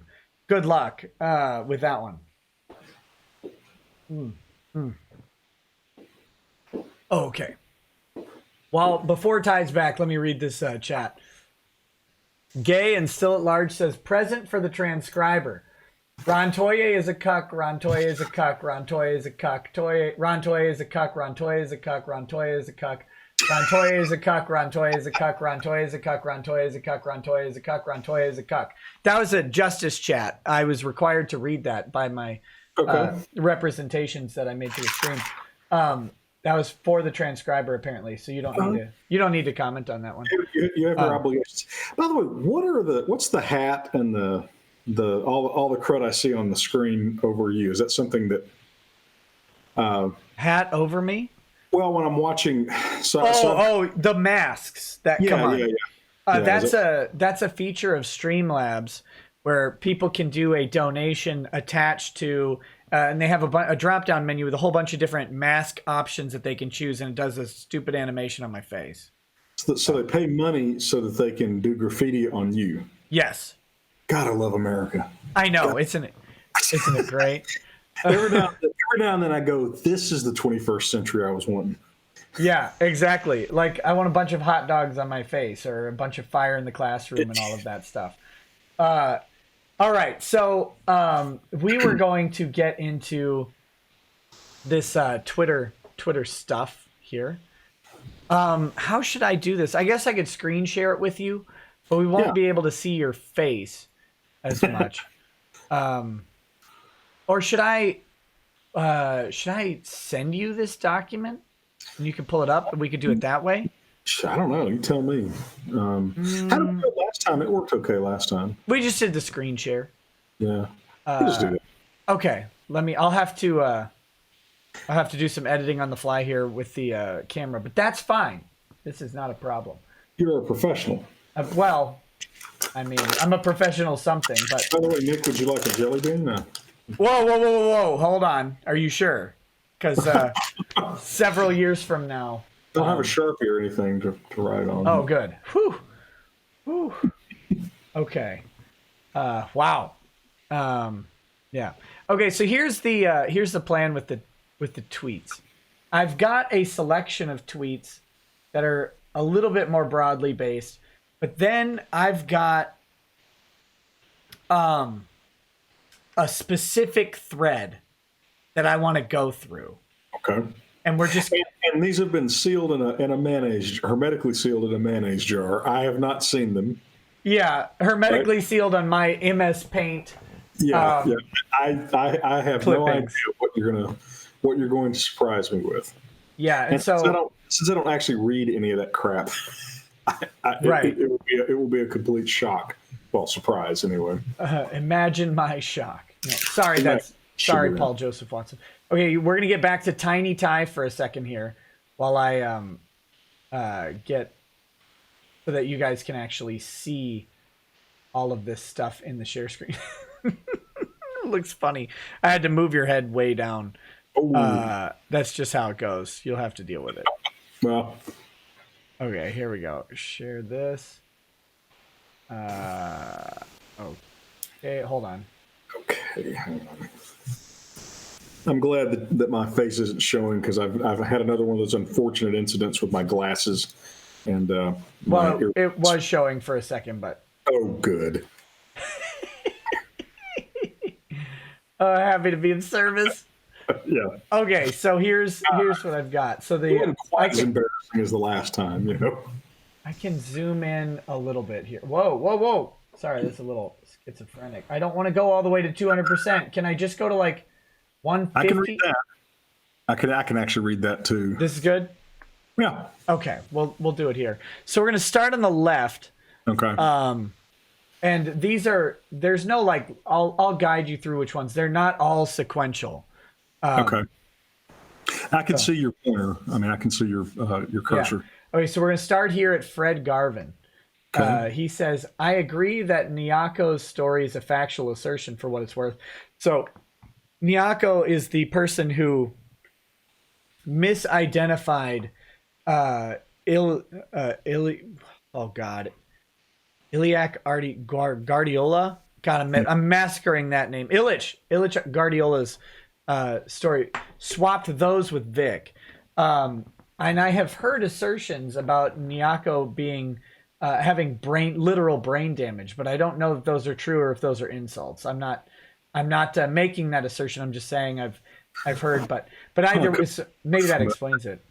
Yeah. But so anyway, so he says that I agree that Nyako's story is a factual assertion for what it's worth. Han Leia's known pedophile assertion is a bit iffy, in my opinion.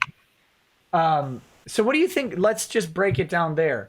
Do you think that Han Leia saying Vic is a known pedophile, if that is what he's responding to, the context here is this a statement of fact or opinion? Statement of fact. I mean, look, it seems pretty obvious that known pedophile. One of the things that people don't seem to understand is you can't just say, well, that was just my opinion. If a normal person would, if the test is basically, would a reasonable person think you were making a factual assertion? That's it. Known pedophile. That doesn't, you can actually make a factual assertion when you preface it with, this is just my opinion, but he's a known pedophile. Yeah. That can be held to be a factual assertion. So in context, of course, it's a factual assertion. Right. And I think, you have a couple things. Pedophilia can be proven. That's not necessarily an opinion statement. Now it could be an opinion. The court could determine it's an opinion. Right, but the safe harbor for an opinion classically is it can't be disproven. Right. Or falsified is the that I've used that term before and it confuses people. But yeah. But the interesting thing is, especially in my opinion, when you add known, you add a measurable quantity. Is it known that this person is a pedophile? And if you say they're known to be a pedophile, then you have a thing. And that's actually isn't that actually part of how Gibson's Bakery went down, right? Mm-hmm. Yeah. They have a history of racism. And so calling someone a racist is maybe an opinion statement. Saying someone has a history of racism, the court determined in Gibson at least that history was then something that is given omniscience knowable. It is, you can show the history or you cannot show the history. Okay, so then he says that Funimation responded to Han Leia doesn't mean anything. It could be responding to hyperbole as well as a fact. Now, I'll agree with that second thing, that they could be responding to hyperbole as well as a fact, but I disagree very much with it not meaning anything. I do too. Yeah. We'll see. We'll see, Funimation, who has said over and over that they monitor all communications. Well, I believe one of their affidavits flat say that it was Han Leia's tweet that caused them to initially investigate this. Right. Might be interesting to question, well, this guy was an employee of yours, along with Vic, and you couldn't figure out that they were talking about an employee who wasn't Vic, or you didn't bother to think through it? I don't know. Maybe you didn't. I kind of think it matters. Maybe you didn't investigate very hard. Maybe not. Maybe not. None of this is relevant to the case as it is. Yeah, okay. Sure. So who is this guy? This is actually from... This guy is interesting, and I don't want to talk bad about him. Okay. MD McCullough. We've had our back and forths, but from the Twitter lawyers I've seen, this guy seems to have one of the most... he seems to actually have experience in practicing law. Well, I would critique his tweet on this basis. I agree that the story is a factual assertion. Okay, that's fair enough. You can agree. I mean, he's simply saying, I think it's that way, but he's not making a categorical statement. The known pedophilia is a bit iffy. That's fine. Doesn't mean any. It's the doesn't mean anything. Well, Okay, now you're talking out of your ass. Okay, what you really should say is, I don't think it means anything, or I can't see how it would mean anything. And I see this a lot on these tweets that you show me. And of course, then none of this is relevant to the case as it is. You have no idea what's going on in this case, Fred. Okay, you see a few pleadings and you hear a bunch of Twitter bullshit, and you're going to make a categorical statement like that. Actually, it's quite relevant to the case, quite as will be seen when we file our response. And that's the thing that grates on my last nerve. Lawyers are often bad about this in general, and I criticize our profession for doing this. But for God's sakes, stop saying something is absolutely true when you don't actually know that it's actually true. How hard is that? Yeah, that's a weird one. Yeah. I just realized I was doing this the hard way, switching between your face and this document. Okay.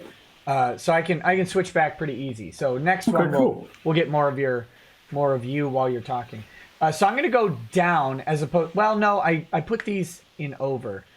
This is one of my favorite people on earth, Mike Dumford. Oh God.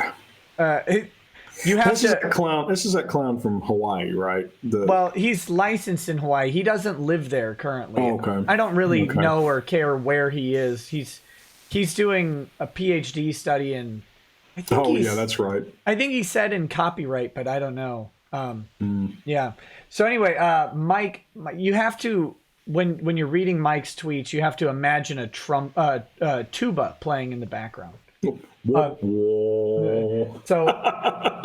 So he says, and I don't know if this is a direct response to MD McCullough because of how I had to pull these tweets. Yeah. But it looks like, this is 7 minutes later and it's in the same thread. So it probably is a response that's at least reasonably agreed. The known pedophile brings it closer to the edge. And I think Mike's a fan of edging. Although it will be interesting to see how the Musk case progresses. Because someone brought up that, Elon Musk his case is progressing and he called a guy a pedo. Because apparently, I have to stress, these people have over and over asserted that calling someone a pedo is not defamatory. It's defamation per se, morons. So. It's literally defamation per se. Yeah. On two different counts. It's defamation per se because it accuses someone of sexual misconduct, and it's defamation per se because it accuses someone of criminal conduct. Right. So you have to be as dumb as a bucket of minerally deficient dirt to say that. See, that's why I don't read these people. Right. Okay, so he says, but Funimation's a company hugely dependent on their public reputation. They're going to reasonably look into anything with PR implications. Basically, what do you? I'm curious to know what bases that statement off of. Well, you know what though? Let me say this. I agree. Funimation is a company hugely dependent on their public reputation. I agree with that. And they're going to they should reasonably look into anything with PR implications. They should do that. Well, once again, we see a lawyer making a categorical statement. They're going to, rather than it would be wise for them to do this, or they should do this. My only comment, and again, I don't want to get off into criticizing the other side too much, but hadn't seen any real evidence of them doing that yet, have we? No, that's the funny thing is, if Mike is right, that's terrible for Funimation. If Mike is right, Funimation, and Funimation, for what it's worth, has basically said they have a guy whose job it is to do this. Yeah. He doesn't seem to be doing it. Well, let me put it this way. The lawyers who, actually get paid in this case, we found it quite interesting. We found that revelation to be quite interesting, and we're somewhat happy about it. So, we'll see. Kind of think it is. Yeah. Kind of think it is relevant just a little bit. Okay, so this next one is from A Park. I like this guy a lot. Okay. I think he hates me, but that's okay. I like him. Someday I'll buy him a beer and we can share ice cream or something. He says the TCPA functionally requires that the plaintiff be able to present clear and specific evidence without the benefit of any discovery. For all the Texas is different from Nick Beard's, you guys really gloss over how the TCPA works a lot. Okay, moron. So do you. All right, I guess we're gonna let's walk through this, because I mean this is something that I see over and over with these idiots, is they don't seem to actually understand how the TCPA works. That there's no shame in that, because they're not being paid. Well, there is shame in it because they accuse you of the same thing. Exactly. Well, yeah, right.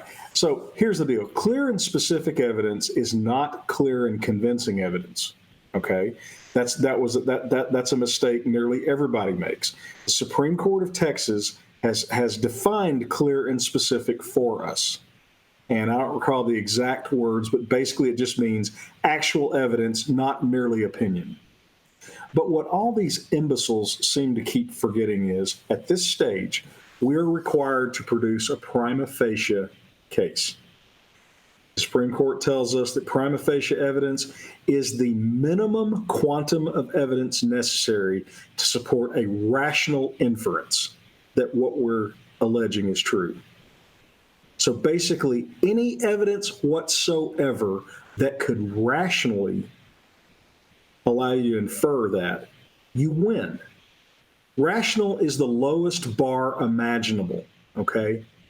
It's we're so far away from preponderance of the evidence that it's not funny. So here's how this will work. When we start, the defense will have to prove by a preponderance of the evidence that the TCPA applies. We will, of course, contest that. My guess is they'll probably win, but maybe not. We'll see how if our argument can be persuasive. But anyway, they then have to show by a preponderance of the evidence that Vic is a public figure, or a limited purpose public figure, as they allege. Now, they've got to actually come forth with real evidence to prove these two things, and we are allowed to produce contra evidence. Okay? For those who's scratching their head as to why we might want to strike their evidence, be thinking about their burdens of proof on these things, and maybe, I don't know, it'll come to you. At that point, assuming that we get past those two things, regardless of the outcome of the public figure thing, the burden then shifts to us to prove a prima facie case. Here's the thing.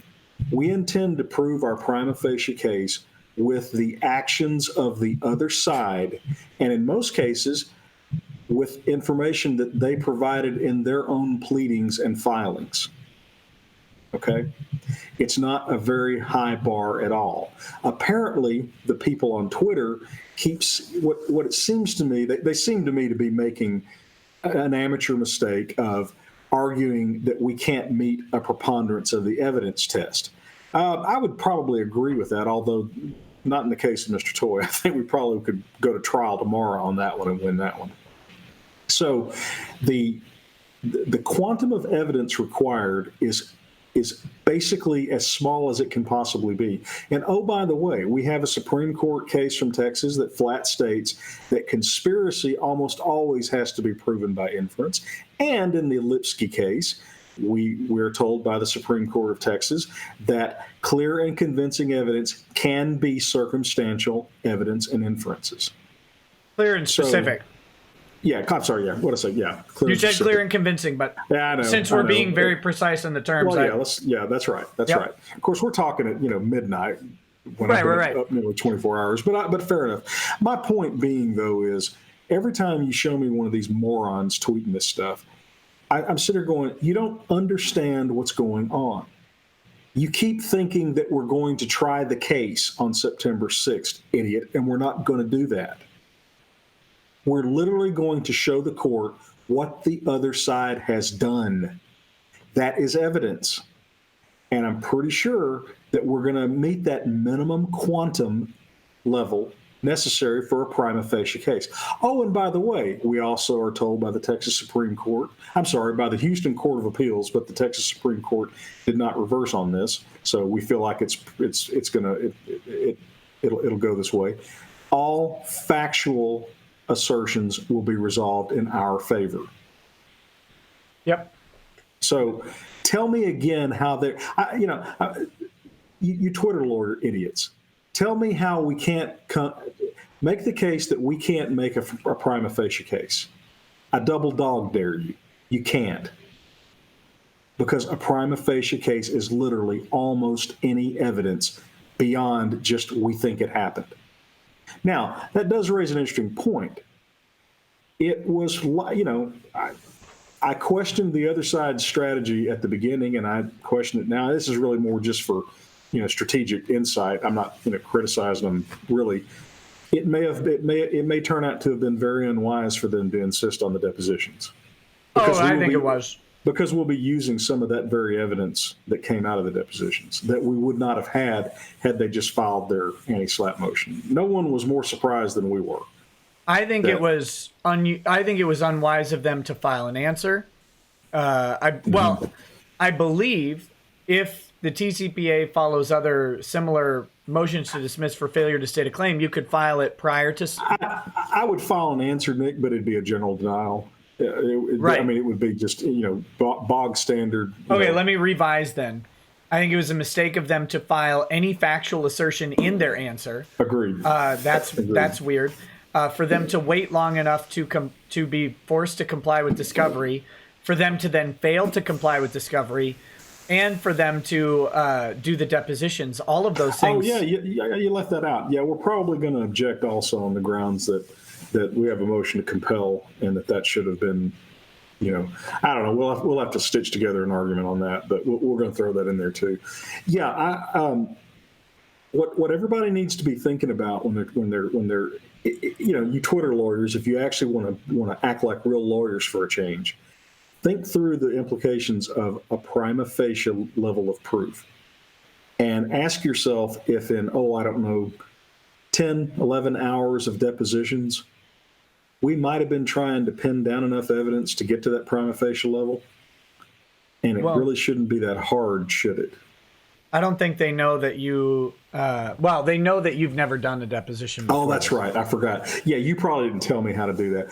Another thing, too, to bear in mind is, because they have burdens of proof that are higher than ours, i.e., preponderance of the evidence, the motions to strike their evidence for being inadmissible really do pose a threat to their ability to do that. Which is, of course, why we did it. That's one of the dumbest arguments I saw, and it was surprisingly from a Texas attorney who allegedly practices in this field, was saying that the motions to strike were weird because they would resolve the evidence in your favor. It's like, yeah, but not having evidence is better than having evidence or facts resolved in your favor. And that's demonstrably untrue. If they've got to prove something by a preponderance of the evidence, that evidence doesn't get resolved in our favor. We have to come forward with countervailing evidence. Sure. But in any event, on what planet do you not take out the other side's evidence anytime you get an opportunity?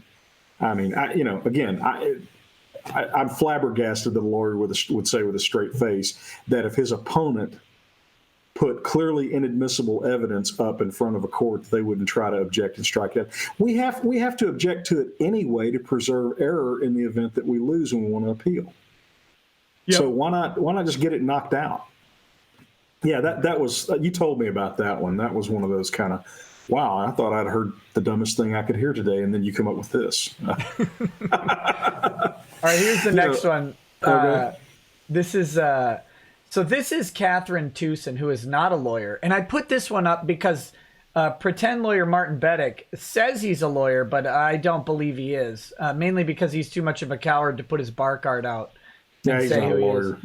I just read what he said. He's a pretend. He might be a first-year law student, maybe, but probably not. I don't know if he's a lawyer or not. I know he's an idiot. Yeah. But this one was to draw the distinction between the non-lawyer, say anyone who understands how an IOLTA works. And by the way, a hostile to me, well, not hostile to me, but hostile to my position. This is not a friendly poster, we'll say. Right. Anyone who understands how that's an admission against interest. Yeah, I'd say. Anyone who understands how an IOLTA works can tell you it's ridiculously implausible that Nick is somehow stealing the money out of it. Yeah, that's you were accused of that. Well, look, this guy, a lawyer, allegedly says, Oh, yeah, that's right. nah, I'm kind of on it. So he says, no, I am stealing money from the IOLTA. This guy is not a lawyer because no. I'm going to regret saying this. No lawyer would say something that stupid publicly, pretend lawyer Martin Beddick. Do you have any idea how IOLTA accounts even work?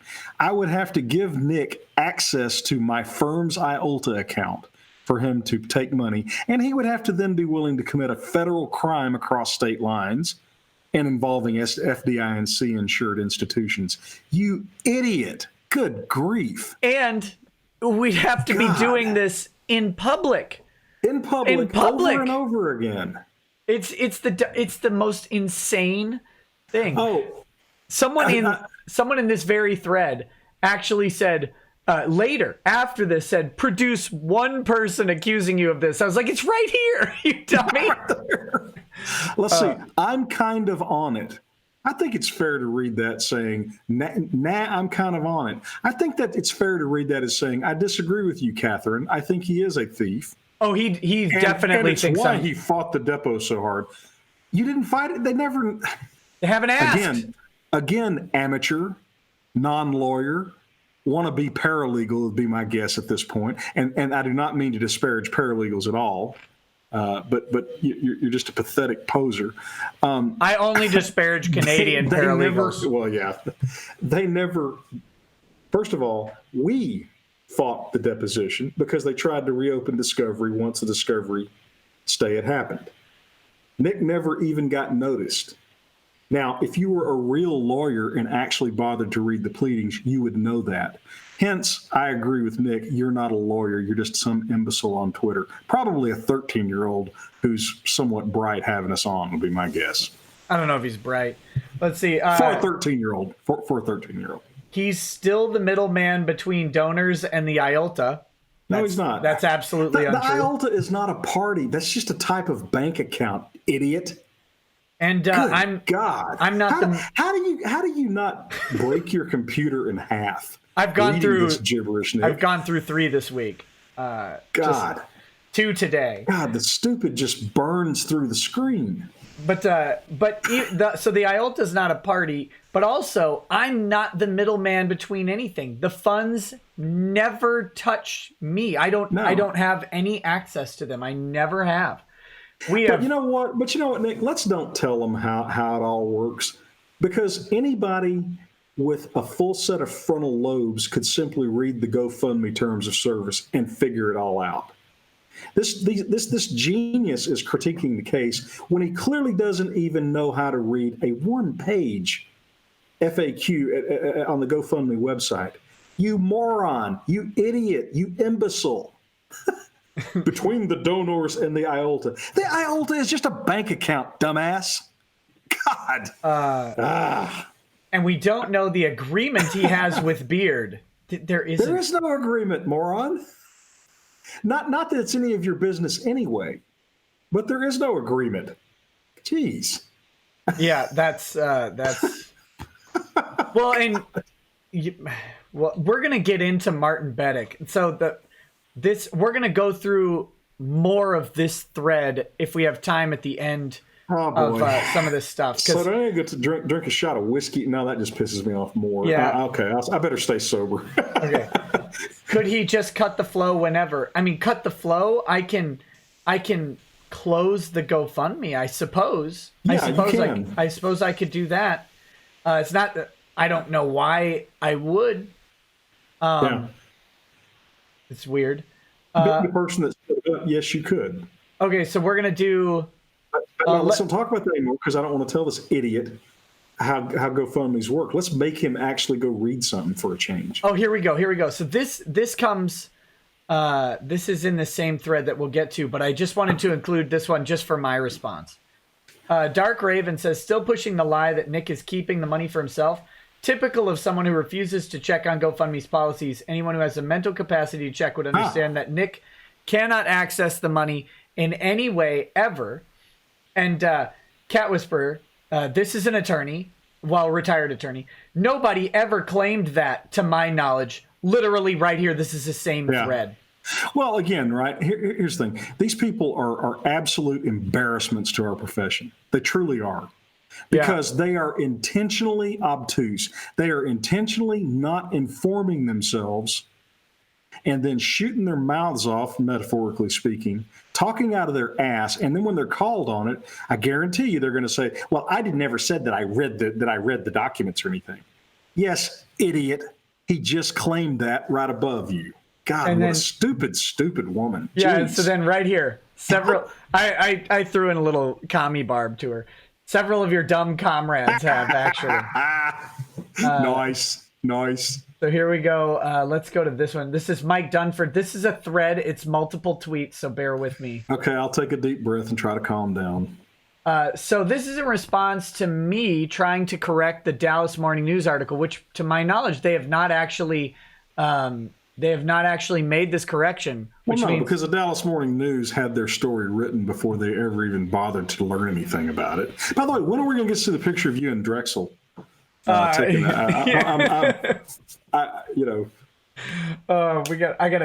might print that out and mount it and frame it in my office. I mean, it'd be an interesting thing to talk about anyway.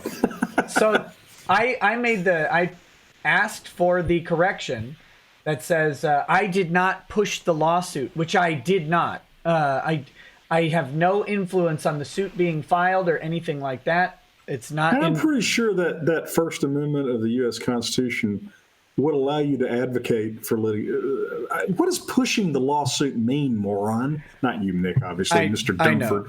What does push it? Yeah, God, poor. Almost reasoning at a level that cries for a legal guardian. Okay, right. On top of that, vague language that means nothing. I say a helmet requirement for eating soup. That's how I go. Yeah. Dunford, Dunford, here's a metaphorical quarter. Call your mother and tell her you will never, ever be a lawyer because you're not a lawyer. If you somehow manage to cheat your way through a bar exam in some jurisdiction, that's fine. But God, I wish my opponents were this stupid in the real world. I really do. I would make Johnny Cochran in his highest moment look like a pauper. I mean, I would be able to pull off things that only Matlock can pull off. Right. Jeez. Okay, so here he says, Nick is giving himself far too little credit. Well, I am very humble. Pushing the GoFundMe. Notice what he's doing here, by the way. Mike's a complete bitch. Yeah, he is. Tagging... he is a whiny little bitch, isn't he? Yeah. Hey, Mike, you're a bitch. He's whining to GoFundMe, and he's tagging them. Mike has been... I noticed this only today in searching for tweets to pull up here.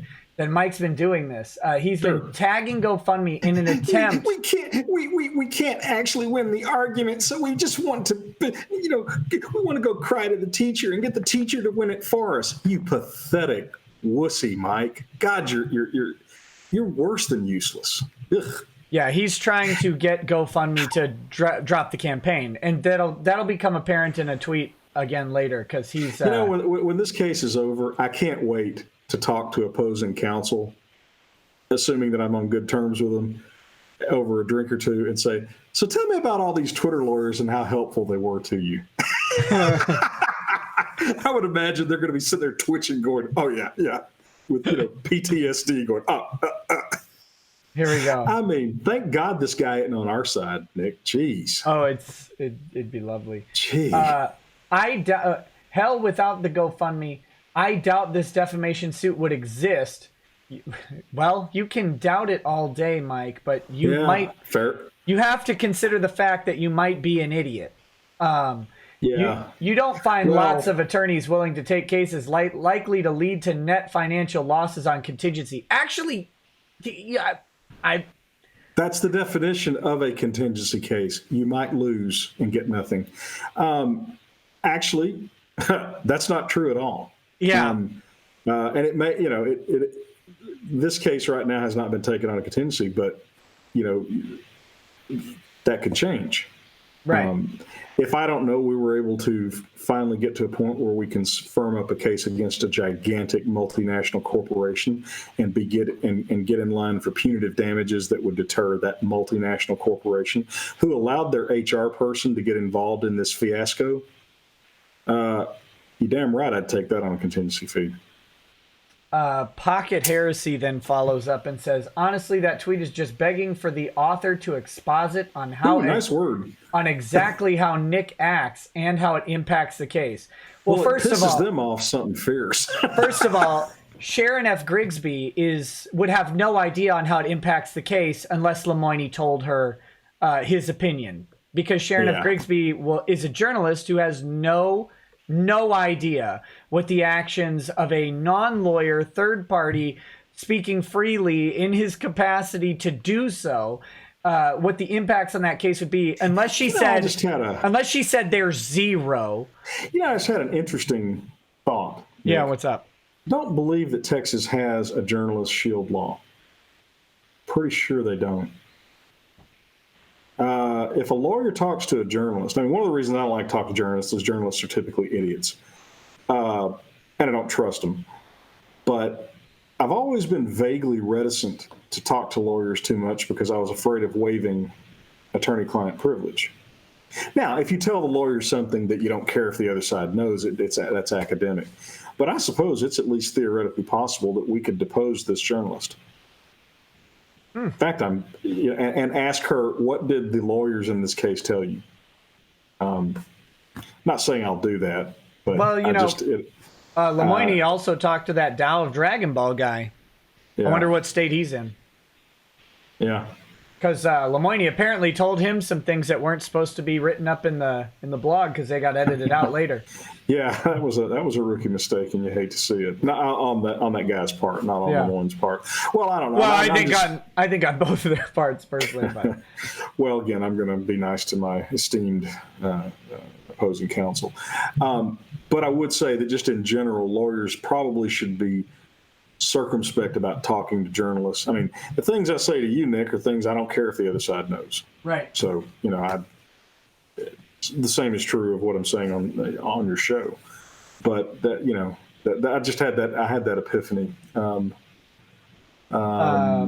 Yeah, I don't know if Texas. I think Texas may have shield laws. I don't know how strong they are. I haven't looked into them. Now here you go. Dunford actually makes a point that shows the slightest inkling of some kind of precursor intelligence. I mean, at least as intelligent as a mud-dwelling bacterium. Wait, I haven't seen it. Are you talking about this More Honestly and Shamelessly one? Yeah, but the bigger picture of what happens if crowdfunding for the purposes of weaponized litigation becomes commonplace. Boy, if only someone hadn't done a YouTube show about that, Nick, and discussed that very point, you imbecile. Well, what it's going to do is it's going to put a stop to you little Twitter mobs. Because the only reason Twitter mobs haven't been taken apart by the legal system is the cost of litigation. Right. If we can crowdsource that, we can come after you people. And what they don't understand is that nominal damages are still damages. Yeah. This is something that's getting blown over. They're conflating legal reality with practicality in some things, and they're saying that because they'll say they're not real lawyers, by the way. Well, but they'll say, well, why aren't there more people suing for this? And it's like, well, because the in some of the instances, the money to fight the suit doesn't equal out to the ability to recover necessarily. Right. But that doesn't mean that damage didn't occur and that there's not value in it. It's just that there's an economic value that supersedes the amount of economic gain that you can get from the suit. So if you can eliminate the cost of entry, then any economic value you obtain from the suit is over and above the entry cost that is gone. More importantly, you're right, and perhaps more importantly, Nick, also, you can make the people popping off on Twitter have to go pay their own lawyer, right? And have to and to take ownership of their idiotic actions, right? Right. And Because as a brilliant lawyer on YouTube once said, no one can actually afford litigation. no, they can't. You know. And my point in this is not that see these guys are stuck on the idea that the lawsuits are intended to chill speech. No, the lawsuits the are lawsuits are to you're not paying have attention. redress of damages. Okay, let me help you out, dumbass, Mike Dumbass. Let me help you out with something. Stop looking at the case as only through the prism of what you want it to be. Ask yourself what your goals would be if you were me and if you were Vic Mignogna. And you might actually come to the right answer. We're not doing this to chill out speech. We're doing this to show that the man didn't do it and to show just how completely without merit the accusations are, and to show what we consider to be heinous conduct on the part of Funimation. And we're doing it in the public sphere. This isn't about chilling anything, but these people tried to destroy this man, and we're going to try to hold them accountable for that. And I know that pisses you off because apparently you think that mob justice is the way to go. I respectfully disagree. I have to disagree with you on one thing. Okay. You asked Mike to put himself in the shoes of you or in the shoes of Vic. And I'm sorry, but Mike Dunford can never put himself in the shoes of either a successful attorney or a handsome man. Agreed. So I got carried away in the moment. Yeah. Sorry, Mike, you're just too fucking stupid. There you go. Nothing.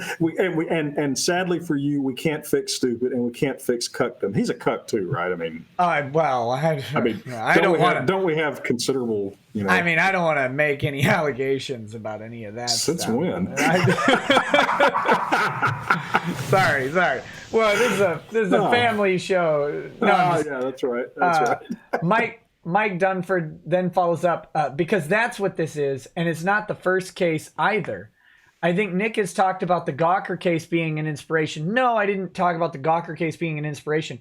Actually, I was inspired by super lawyer Mark Zaid, who has, as the lawyer in the case, Mark Zaid has publicly promoted over and over the GoFundMe of Mark Human Pustule Wade. Mark Zaid has promoted it publicly. It was Mark Zaid who inspired me. Shit. I think I said this before. Didn't do shit. Hasn't he done several relatively pathetic and ineffectual GoFundMes? He's done at least one for an ongoing case. I don't know if he's done more than that. But I mean, to Douchette's credit, he has asserted that case he has taken pro bono, and that all of the GoFundMe monies that are collected will go strictly to filing fees and fees, which But there are no checks on that, though. Well, if he set the GoFundMe up, he could use that money literally for anything, couldn't he? Yeah, I would. Yes, I mean in theory. But yeah. what I'm saying though is that Mark Zaid. Not saying that he did. You understand? Right. But Mark Zaid set up a GoFundMe, or not? Didn't set up. He promoted the GoFundMe for Mark Wade, which is not merely for fees. And Mark Zaid has never publicly asserted that he is working pro bono. So. I'm just pointing out. Okay. No, that's fair. That is a distinction. I agree with you. Yeah, I'm just pointing out that shit's still an idiot, but I got the idea from Mark Zaid. Zaid is a lawyer I greatly respect. Actually, I think he's very smart on Twitter too. Yeah, Nick, I have a question. Has this dumbass been right about anything? Mike? Ever? Yeah. Mike is probably right on some of his assertions of the law. Whether they're relevant to the case at bar is a different question entirely. Okay. Just curious. See, there's a cute thing about being an academic attorney where you get to apply this is a law school exam question where being right on the facts doesn't have, or being right on your assessment of the facts and law doesn't actually have an impact on anything because there is no underlying case with a decision maker. I'll defer to you on this because you've read more of this guy's gibberish, but I'm seeing a complete lack of anything resembling intelligence, competence, or sophistication. Oh no, I'm agreeing with you on that. Yeah. This guy. I mean, what I'm saying is this kind of crap wouldn't even appear on a first year law school exam. I don't think. I mean, he's just literally talking out of his ass. Well, he said the same thing about you, to be fair. Yeah, the difference, Mike, is, of course, I'm getting paid and you're not. Okay, so anyway. Sorry to rub your nose in that, but that is how it works in the real world. And see, here's Mike giving me more credit than I deserve again. Nick's innovation was in using crowdfunding instead of looking for one rich guy to pull the load, that and finding a more meritless case. First of all, I guess he's saying that that Balea versus Gawker was meritless, even though he ended up winning. I was going to say, didn't they win that case? Yeah. Didn't Oberlin College win a great colossal? I mean, not Oberlin College, but didn't Gibson's Bakery win a gigantic amount of money from Oberlin? Yeah. Remember, because they were basically just called racists. But gee, I wonder how that could have happened. But I didn't innovate this. I got the idea from Mark Zaid. Mark Zaid, the smartest attorney on the planet, also with the best clapbacks on Twitter. Everybody go follow Mark Zaid. He's brilliant. He's really good at lying too. What a cockhole that guy is. Yeah, I was waiting for the punchline to drop. I was going to go, okay, did I just fall into a parallel universe? I'm getting... okay, so here Nick, I got to tell you, seriously, man, my respect for you has obviously been very high, but I think it's reaching almost astronomical levels. How you can interact with these dipshits daily like this is just it's extraordinary. It's extraordinary. It's tough. Hats off to you. Well, of course it is. It's beyond tough. That's that's like saying landing on the moon was a little bit of a challenge. I almost needed those full spectrum light mirrors that you sit in front of to combat depression. I almost digging up these tweets. I needed one of those. I needed to just go only with lasers attached. Right. Yeah, only ones that would actually burn me to a cinder. My only concern, Nick, is this stuff is so fucking stupid that I worry about your IQ being adversely impacted just from exposure. I mean, is stupid like gamma rays? I mean, is it possible that this is so these people are such morons? Your IQ could be adversely affected? No, don't worry, Ty. Stupid is an STD, which is why I'm pretty sure none of this will ever spread. Okay. All right. Here we go. T. Greg Doucette. So here they are going after the GoFundMe specifically. Boy, they're ass blasted about that GoFundMe, aren't they? Well, Greg's mad that someone's allowed to collect legal fees. I'm working on a new theory that Greg is only allowed to work pro bono. T. Greg says, crazy AF that the same organization that donated money to Time's Up Now is now being used to bankroll litigation against an abuser's victims. Alleged abuser. No one has produced evidence of victimhood. Sorry, Doucette. There's no money in suing you, so you literally can't say anything that will make me sue you because you're actually beneath our notice. Sorry. Okay, so here's Mike Dunford then. Apparently, at GoFundMe has decided that I think they're terrible people and I want to see them ground into dust. True statements, true facts is an acceptable reason for a stranger to create a campaign to fund a lawsuit, which he then uses to drive content and views for his for-profit YouTube streams. Yeah, the whining. You will not catch me running non-profit YouTube streams, that's for sure. Yeah, that's what you Twitter lawyers do, that non-profit stuff. Nick kind of, is a working man. Golly. Nah, just the raw amount of butthurt over this GoFundMe is spectacular. That alone would be reasons for me to hope that it just continues to go into the stratosphere. Because, fellas, I'm going to get paid regardless.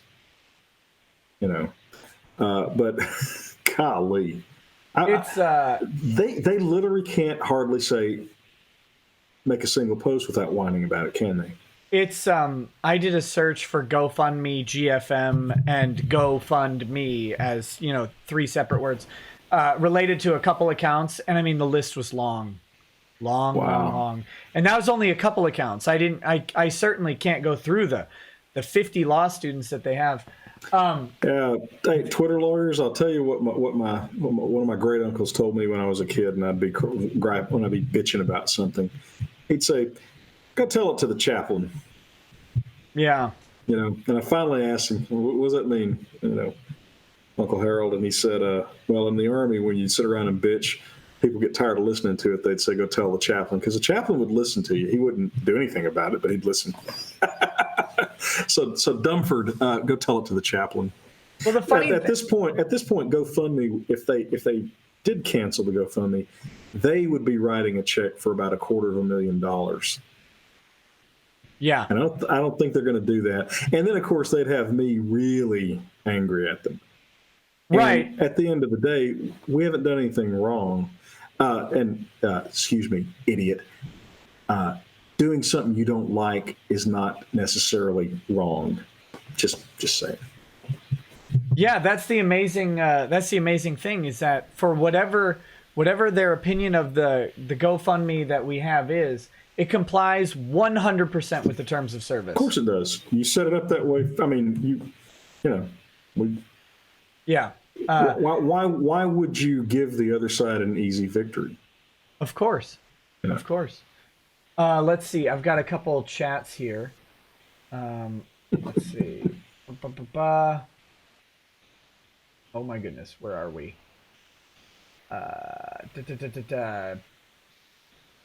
Here we go. Chuck Norris, Texas Lamer says, "I heard Jadolph's trump card, if it gets to court, is the Chewbacca defense." Have you ever seen the Chewbacca defense? Is that the let the Wookiee win? No, it's there's an actual you have to just find it on YouTube. The Chewbacca defense. The Chewbacca defense. Okay. I've never actually watched it. I've been informed about it, and it's. I need to just watch it because I'm bad at watching videos though, which is weird. But yeah. Look, I think that I've said this before. I think my opponents are all professionals, and I think they're doing, they're representing their clients in a competent way, as competently as they can. I would be very surprised if they don't at least have some idea of how they think they can win this. I don't think they can. I mean, I disagree with them, but I think it does them a disservice to say that unfairly, whatever that's worth. Yeah. Not buying it, are you, Nick? Well, you have certain responsibilities, and I respect that. Well, I appreciate you, humoring me. Next is DCV Titan says, "Wait, Toye is paying to have your live streams transcribed. So if I were to send you a super chat saying Toye is a snack tray wielding cuck for you to read, he's paying for someone to write it down instead of listening to it." I mean, apparently, I don't know. So the operating theory is that Ron Toye is planning on suing me whenever this case is resolved. Well, here's the thing, Ron. I bet you can find a lawyer, Nick. I bet I could find one, for one. Yeah. For two, your entire legal theory rests on your is dependent on your inability to sue me. If you could sue me, Ron Toye, then you will lose this case. If you could successfully do it, then you have lost this case already. So you have to ponder the lunacy of thinking that you're going to sue some guy out here making fun of you, never invited you to a stream, never sent you a link to a stream, never done it. Haven't contacted you by email, by phone, anything else. You're not going to get a harassment angle because you don't have to watch. You have to affirmatively choose to come watch this. Or, like a giant raging pile of STDs, you have to pay someone else to watch for you because Heaven knows you can't do anything yourself, you little snack tray carrying mongrel. You have to pay someone else to do it for you. Either way, nobody asked you to come. You're not invited to the party. We're just over here saying, hoes mad, and you're just over there being mad, wondering why you're not in the hot tub. Sorry, buddy, you're not invited. I thought we went through this the last time I was on your show. Yeah. Did I not also tell them about the Obi-Wan characteristic of all this? And I'm not aiming this at Toy in particular. I'm just saying, to those who would tangle with you, I would simply point out, if you strike him down, he shall become more powerful than you can possibly imagine. He will literally pay me to defend him out of the revenue from the shows that we do mocking you. Do you guys, I mean, look, there's no shame in being completely and utterly outmatched. It happens. If I found myself in a fist fight with a professional boxer, okay, there's no shame in the fact the boxer could mop the floor up with me. The shame would be in me picking the fight with the boxer in the first place. Right. Right. So yeah, I mean that. I thought that the Obi-Wan aspect of this was at least implied in the last little speech I gave on this, but apparently someone hasn't been reading the transcriptions, have they? I guess not. HB says, message to transcriber. If the lawyers aren't being paid, what do you think your odds are? Learn from the mistakes of the mentally capable lawyers and get the money up front. Matthew Niedig says, last night was a hoot. You are an industrial strength wrangler of exceptional individuals. Ty, I'm bummed you won't be in Tennessee. Guess that's what I deserve for switching from Jack to Nobbs Creek. See you at Bubba Fest, Nick. Spare the rod, spoil the child, I always say. Nah, I'm going to be working on getting ready for a hearing. Oh, good. Yeah, I'm not going to get to go to a game convention either. So. That sucks. Yeah. That sucks. But that's what people who have real clients, unlike these Twitter lawyers, have to do. Yeah. Comes with the territory. Travis the Bard says, September 6th, if anyone is excited for Monster Hunter World Iceborne. So that's coming out on September 6th, so check that out. Something else happening September 6th. There's a hearing on the TCPA motions. But man, I have toyed with the idea of flying down, but I don't know if I can make it. But God, that'd be funny. I'd love for you to. I just like to go. Let's talk about that off stream. I just love to come in and sit in the back of the courthouse and just maybe big shit eating grin, just sitting there. maybe Chup would let me record it. Yeah, I wouldn't. I doubt it. I would take as few liberties with that judge as possible. Would be my advice. Morty J says, Nick, thank you for last night and how well you handled it. My pleasure. I know I have to watch that show. Apparently, you did pretty well. Well, I sometimes am a good person. One tries. I know it can't always end in the best case, but you did well in letting them get their frustration out. Also, Tiberiticus, keep up the good work and God bless. Thank you. Mythos Irving says, Mike, I bring the snack tray as a tuba plays Dumford. Mythos Irving also says, this super chat is to upset Mike, the snack tray bringer Dumford. He hates you making money. Well, that's the problem. Well, I used to say they were butthurt, but now they're ass blasted. Now, maybe the stream can help me. What's the next step up from ass blasted? Because they're already pushing the upper limit of ass blasted. I think it's called Akiva Cohen. CC Ria says, yeah, I told you as part of my response, I actually looked up Mr. Cohen's traffic. In July, he had 4,000 tweets approximately versus Duchette's 6. Whew. So somebody was butthurt. That's a lot of tweets. Yeah. That's a lot of tweets. Well, and he took his account private. So I would assume that means that he's shooting his pathetic, cowardly little mouth off, privately, because didn't he shut his account down like in the early part of July? He shut his account down after he said he was going to own Kiwi, like be the literal owner of Kiwi Farms. And then they proceeded to say, Sure, pal. Yeah, that's round about the 10th, I believe, of July. Yeah. So either he, basically outpaced. Either he tweeted twice as much as douchebag did, and then shut his account down, or he continued just to just spew his idiotic gibberish privately. I don't know. How pathetic is that, right?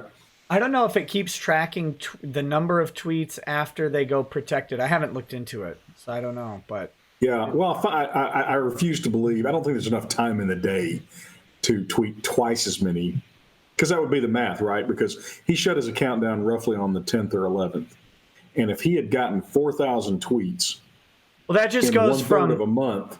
That just goes from every a tweet every 6 waking minutes to a tweet every 3 waking minutes. Yeah, seems kind of improbable though, but maybe so. I thought a tweet every 6 minutes was improbable. That's what I'm trying to. That's what I'm saying. I'm refusing to accept that you can sustain on a sustained basis that you can actually tweet twice as much as douchebag. That's amazing. Yeah. The fact that he's tweeting 2/3 as much. If I'm right, and they're tracking the whole month, that means that he once every 9 minutes. Am I doing the math right? Yes. That's still. Well, I haven't done. I wonder. I sure do hope he hadn't been billing any clients for that time, because those tweets are all time stamped, and more clients get pissed about that. Yeah, that would be interesting. CC Ria says, if Monica and Jamie's claims were true, they don't warrant more than a private conversation with Vic. Going straight to firing him, then posturing on Twitter betrays their intentions. They're riding on outrage culture to hurt him. Yeah, I think that's well said, and said better than most. That's exactly right. He denies doing what they accused him of doing, but even if he had done it, it would not be. It's not rape. Eating a damn jelly bean is not rape. Grabbing somebody's hair is not rape. Just that simple. Yeah. And I'm not even going to entertain the idea that he attacked her in the hotel room, because she didn't come up with that until well later into this whole mess. And the guy she says is a witness flat out denies that it happened. So I think we can safely assume that was bullshit. At the end of the day, Twitter law has excoriated that affidavit.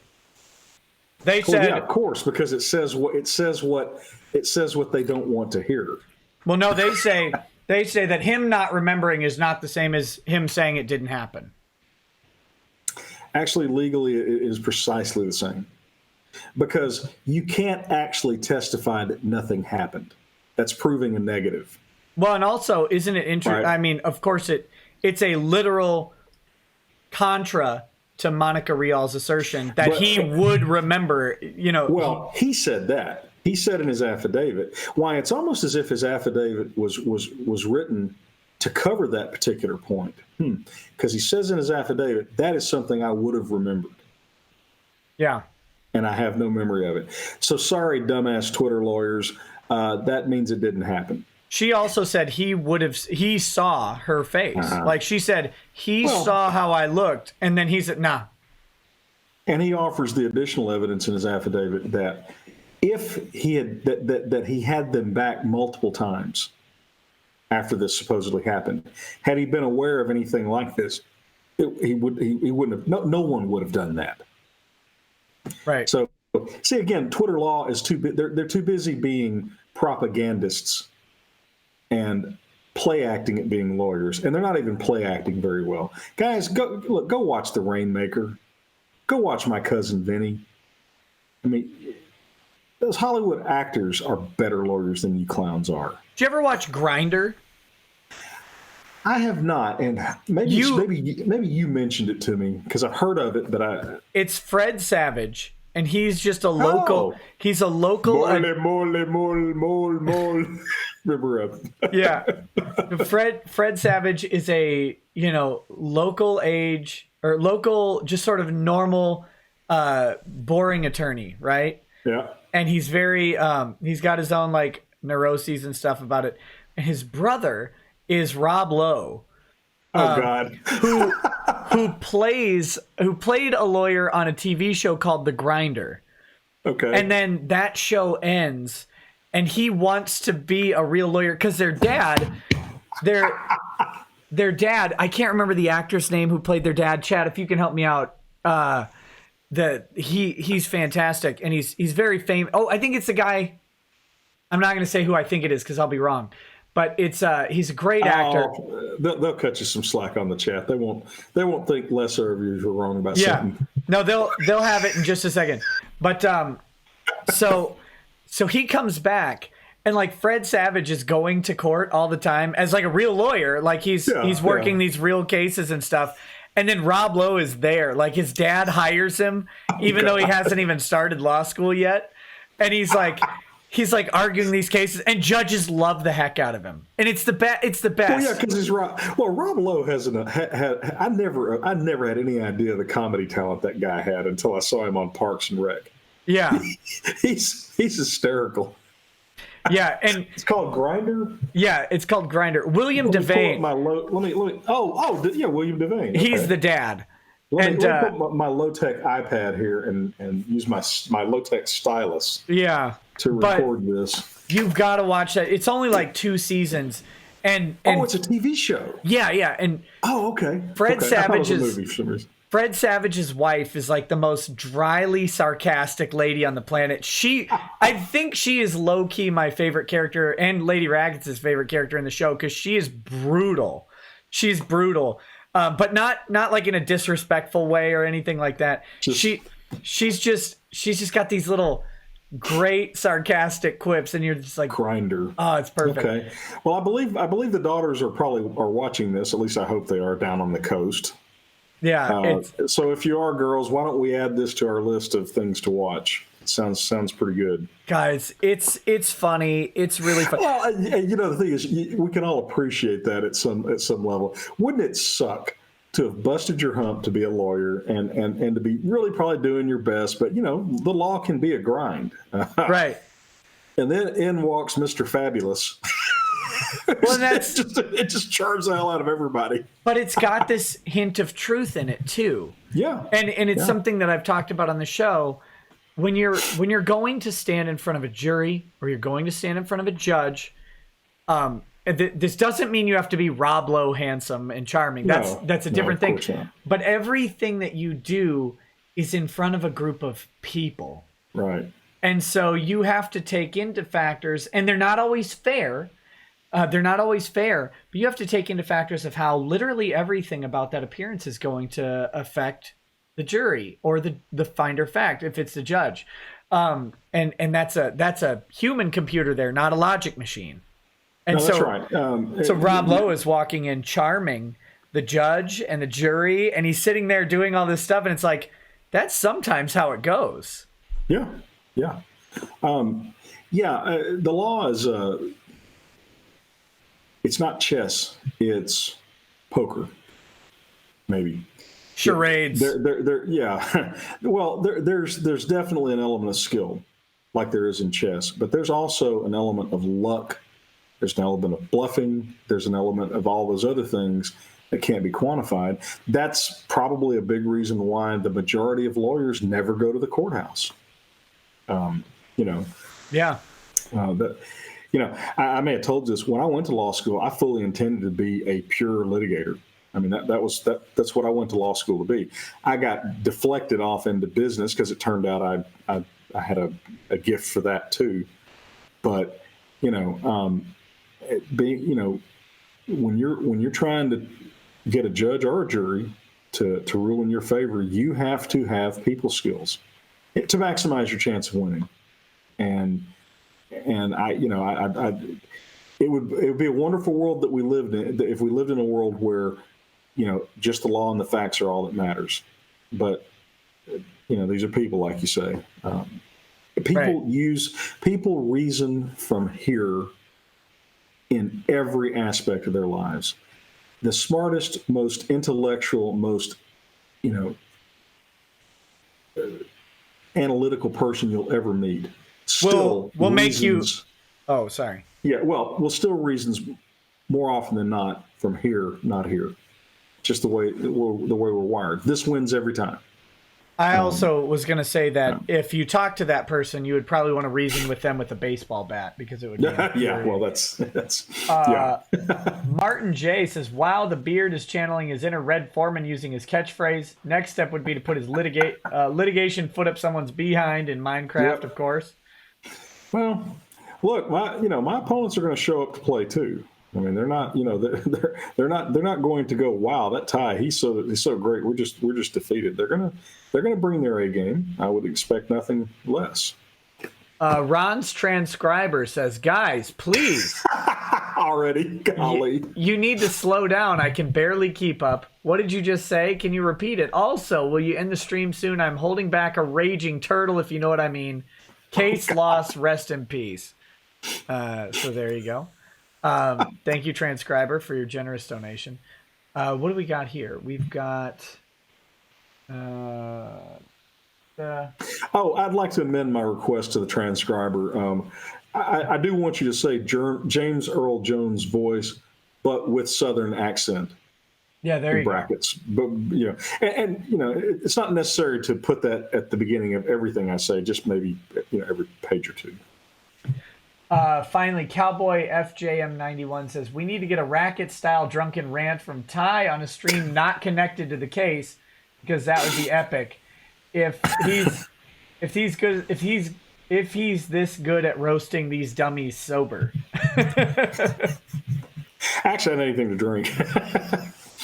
Well, no, that's what he's saying. He's saying you're good at doing this. Oh, if I do this sober, what would I be like with a couple of drinks in me? Yikes! Yeah. Well, it'll probably be a little more animated. Yeah, I would think so.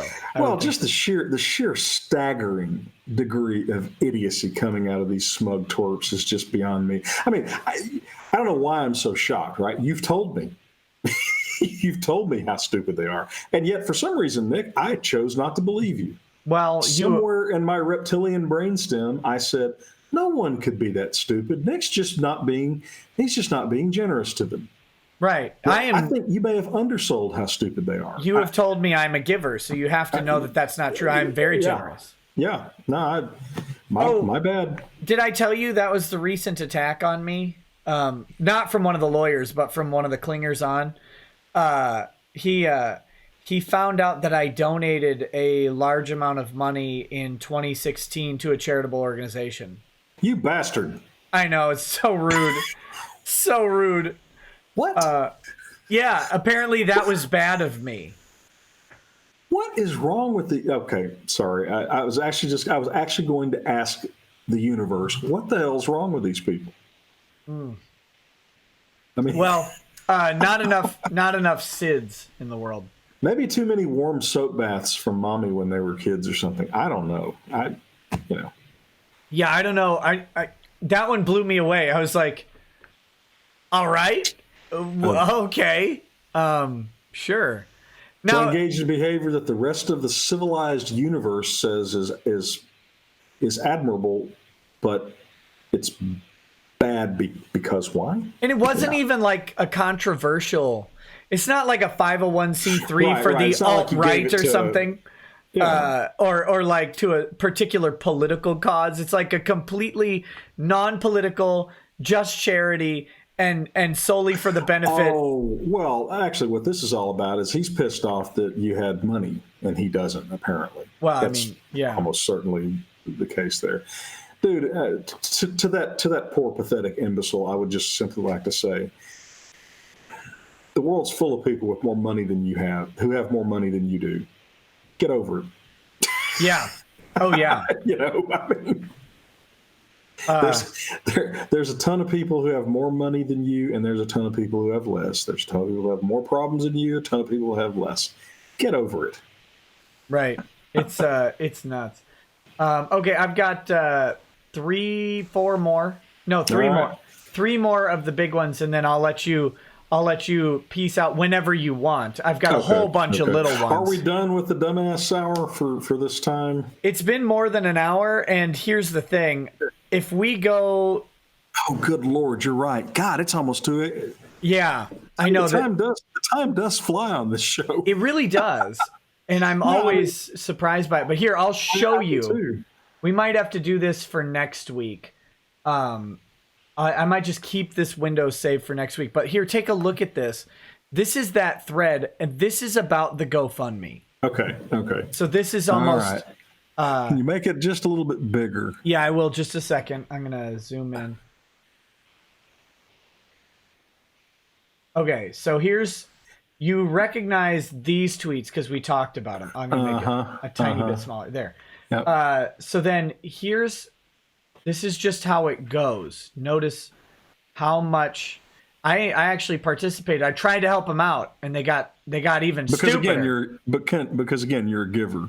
Yeah, but look at how this goes. Have you considered the possibility that your intellect is so searing that it burns theirs down somehow and makes them stupider?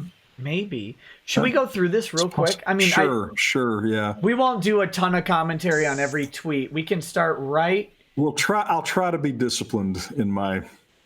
Yeah. It could happen. Okay, so here we go. Catherine Tucson says, as far as I know, GoFundMe has fairly tight controls on who is allowed to withdraw money when you're fundraising on someone else's behalf. Yeah, almost like they don't want to be sued or indicted for fraud. Yeah. Once you designate a beneficiary, I think that's the only person who is allowed to withdraw. Is that actually true? I thought the person that set the account up could always... I don't override that, but I could be wrong about that. I think in theory I could try to designate a new beneficiary, but they would freeze withdrawals immediately. Right. So that's right. So I'll take umbrage. You know what? She may be right about that, Nick. Because the other thing is, if you did that, the people who gave, thinking it was going to come to one beneficiary, but then it goes to another, would complain that they had been misled. So that may be, she may be right about it. But of course, now we get in the realm of, okay, so what? Yeah, no, I think at this point, she's trying to be the voice of reason here. Ooh, okay. Well, you can understand my confusion. Yeah. Then. Pretend lawyer Martin Breddick, but how did Rekieta shift the beneficiary from Vic to Beard? That's always confused me. Well, Martin, to be fair, shoelaces confuse you. A lot of things confuse you, dumbass. I don't believe Vic was ever the beneficiary, was he? I think now we're conflating terms. We're conflating terms. And I don't know if you remember, they also did due diligence on my firm. Yeah. Yeah. You know, it wasn't just don't tell them. Don't tell him. Let him try and. Oh yeah. Sorry, let him try and get that in deposition. Yeah. You're right, Martin. It was all a big scam. So worst scam artists ever, by the way. There's you and me. There's the beneficiary of the GoFundMe. Legally, I believe, is and always has been Vic, and that is a separate thing from whatever GoFundMe lists as the beneficiary. That's right. As the recipient of the transfer of funds. Those are two different things. The legal beneficiary is the person who is entitled to the right to the benefit. Now, you see, Martin, if you were a real lawyer, you'd understand this, but since you're not, I'm going to try to help you out. What Nick said is very hard and complicated for complete straight-running dipshits to follow. So I'm going to say, but I'm going to try to help you out. What Nick is saying is that whoever has these funds, whether it's me or Nick in your fever swamp imagination, are holding these funds in constructive trust for the benefit of Vic. Now, constructive trust is what we call a lawyer word. If you were an actual lawyer, you'd understand that. There's no way this guy's a lawyer, Nick. No way. I know. He's just too fucking stupid. I mean, this is primer stuff. He's way too stupid. I mean, I can understand if non-lawyers don't get this because it is esoteric, but every first-year attorney, law student knows what the hell a constructive trust is. Right, and we have the fiduciary duties that come along with being that. Oh, and to say nothing of my own independent fiduciary duties to my client. Right, and for the benefit of the chat, the fiduciary duty that comes with a constructive trust are the same that comes with any trust, and that is a duty of fiduciary responsibility, which means that you cannot act adverse to the economic interests of the beneficiary, and you have a duty to not waste, which means that any actions that you do take have a basic assumption that they will not be wasteful. So you Well, can't. and you can't benefit yourself to the detriment. Right, a the duty of beneficiary. non-self dealing. In fact, in fact, if that happens even accidentally, you're still going to get hammered because the presumption is going to be that you're wrong.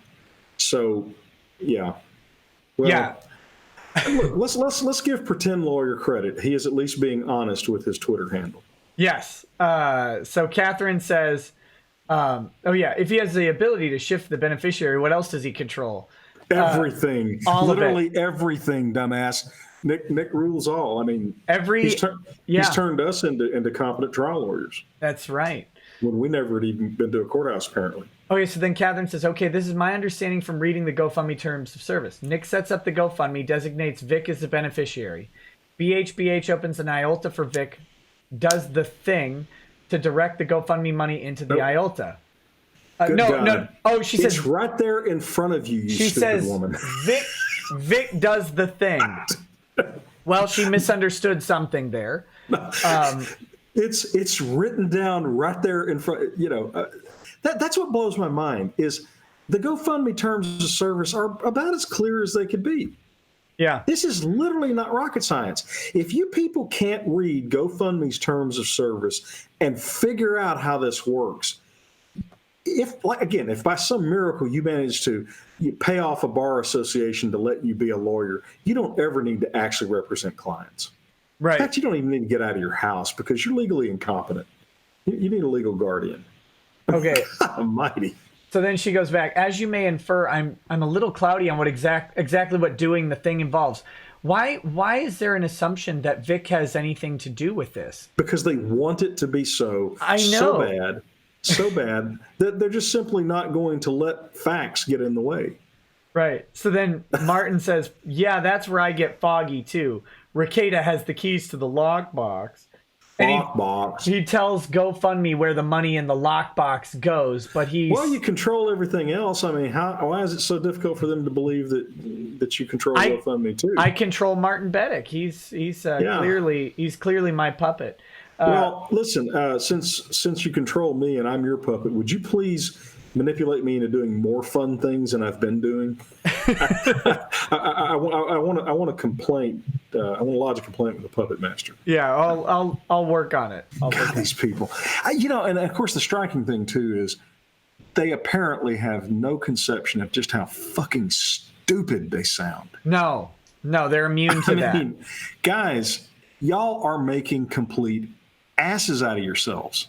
Please, by all means, keep it up. Yeah. I no longer. I will never, ever, ever, urge you to consider your credibility because you've pissed that away. You really can't hurt yourself anymore on that.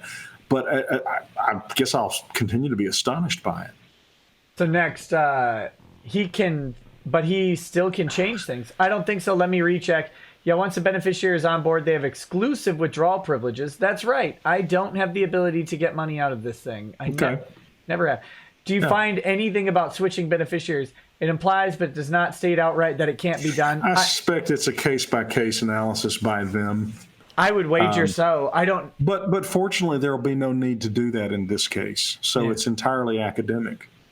So I wonder who would have this information. Someone who really doesn't want to be deposed about this information. Oh my God, he's back on. That's the other thing too. These people get fixated. Oh yeah. I mean, they're worse than the worst caricatures that Freud ever imagined in terms of fixations. Yeah. Obviously, you're trying to dodge a deposition that you were never noticed for.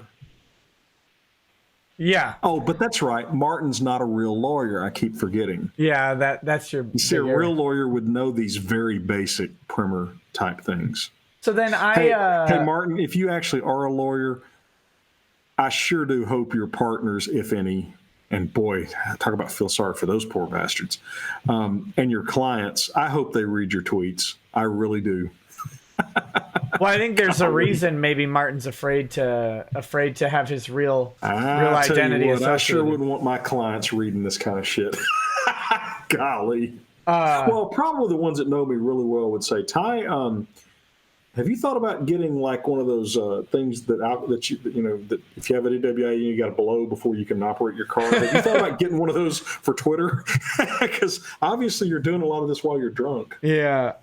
Okay, so the next one. So I respond because I'm gracious. I said, again, you're trying to help spread knowledge. Really was. Look at this. I'm very polite in this one. GoFundMe tells you exactly who has withdrawal privileges right out in public because it says Beard and Harris, right? It says Nick Rekieta, Beard and Harris. If you can change it, I have no idea. They actually note who has those privileges. It's amazing. It's almost like it's right out in the open. Right out in the open. God, you're a good attorney. So pretty sure that the sarcasm might have gone, straight over his head on that one. No, I was being honest. Yeah. Oh, look at this though. He got pissy with this one. Oh, he's a little mad. Well, let me read this one. Yeah. Hey, sweetheart. Thanks for showing up. So tell us, when you changed the beneficiary from Vic, what steps did you have to take? And of course, he's doing his shoulders like this too, I'm sure, as he's typing it. Yeah. Was it as simple as switch beneficiary? If so, what stops you from cutting Percy off? Do you have an agreement with him? So many fact questions, and none of which you have standing to get an answer to, you fucking idiot. Yeah, that's the other funny part. You may question to your heart's content. We have no obligation whatsoever to answer them. Yeah. You moron. God. So then I'm gracious. Actually, I didn't do anything to it. GoFundMe did it all when they asked, as they do when you set up a GoFundMe for someone else, where the money would go. You see, they actually don't ever let you withdraw money when it's designated for a third party. That makes sense. So you created the GoFundMe, designated Vic as a beneficiary, theoretically with communications to this effect. That's your theoretical, buddy. You keep with it. They keep trying to shoehorn. The thing is, your statement couldn't be clearer. It couldn't be simpler, really. And yet, look at all the twisting and pretzel moves to just we've got to make it that Vic had some involvement. Hey, dumbasses, Vic literally had no involvement in the GoFundMe whatsoever. He doesn't even have the login information. No. Why would he?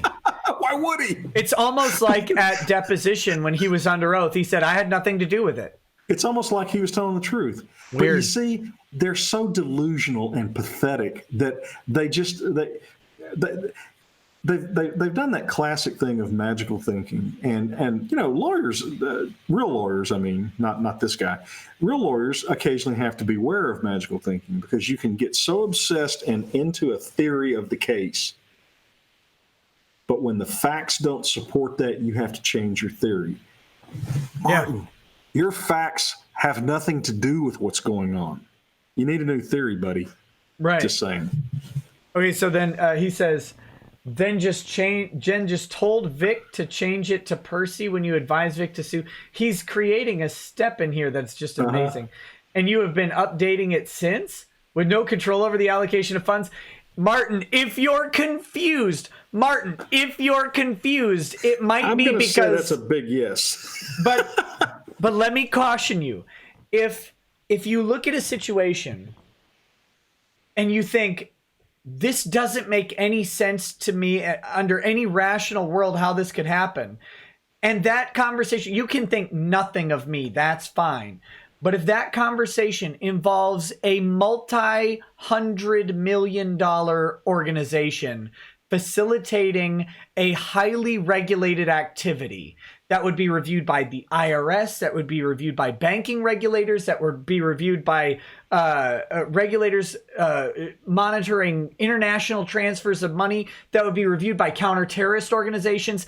Think of the amount of people who are looking over an organization like GoFundMe for propriety. Now, if you look at it and you think there is no way I can figure out the rational path to how this happens, then maybe the irrational idiot is you.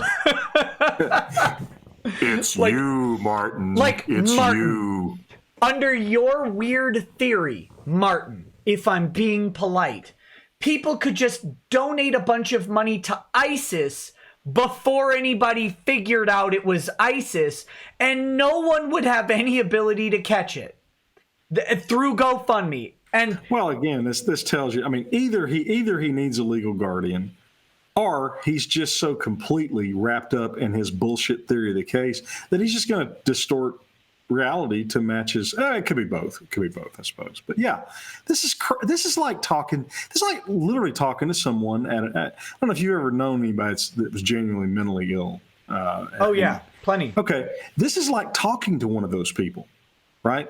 The high functioning ones where every sentence, the words are all clear. They just don't connect up in any kind of understandable way. Right. That's what I mean. This is like talking to somebody with schizophrenia. I don't know how you do it. So then he says, just trying to understand how this works. No, you're not. That's the other thing, too. That passive-aggressive, whiny ass, I'm just trying to understand how all this works. No, you're not, because my dog Milo could have figured this out by now. Right. And look, Milo's a very good dog. He's loyal, but he's not really very bright for a dog, and he could figure it out. And yet you, a non-lawyer, can't read a very straightforward set of terms of services. But you see, if he did that, Nick, he wouldn't be able to cling to the desperate delusion that somehow there's something sleazy and they're going to win that way. Here's a thought, idiot. Why don't you win the case straight up instead of constantly trying to find a way to cheat and win by fiat? Because you're in the legal system now. You don't get to win by fiat unless, of course, there's a statute out there that lets you do it. And there really isn't. What I find striking, too, about this, Nick, is despite all of their incessant posturing and confident proclamations of how often we've lost the case, they're acting exactly like somebody that knows they're going to get their asses whipped. Oh, yeah. I mean, that's a clinical assessment of their conduct. They're getting shriller almost by the tweet, and they're getting more and more unhinged and completely nonsensical, so much so that they mostly refuse to actually learn anything. And when they're finally pushed to the wall where they have to, they then go and completely, and I think intentionally, misstate and misunderstand it. Yeah, yep. Nope, wrong again, dummy. Yep, there you go. Yeah. Well, because here's what he says. I knew you weren't a saint. I mean, that's... Just trying to, well, my sainthood has limits. I am not kidding. Ignatius, right? No. Just trying to understand how this works. So Vic does in fact control where the money goes? No, he doesn't. Because that seems different than what he testified in his depo. Well, there's a reason it seems different, because it's not true, Martin. It's not true. Yeah. See, Martin, look. Imagine I've done a drawing of a human head, right? Okay, inside the head is what you imagine. Outside the head is what is reality. Don't confuse inside your head with what's outside your head.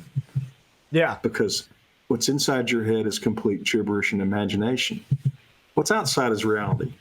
No, Vic has no control over this. Sorry. So then he interprets my response as a scream. I was laughing hysterically at how stupid he was. I don't think he's getting it.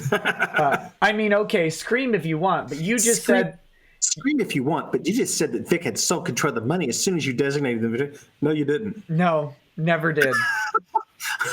So when the money started going to Percy after you set Vic as a beneficiary, that means Vic has made that decision personally. Literally, no. Literally, not at all, really. Martin, let me help you as a lawyer who understands basic functions of trustees, grantors, and trusts and beneficiaries.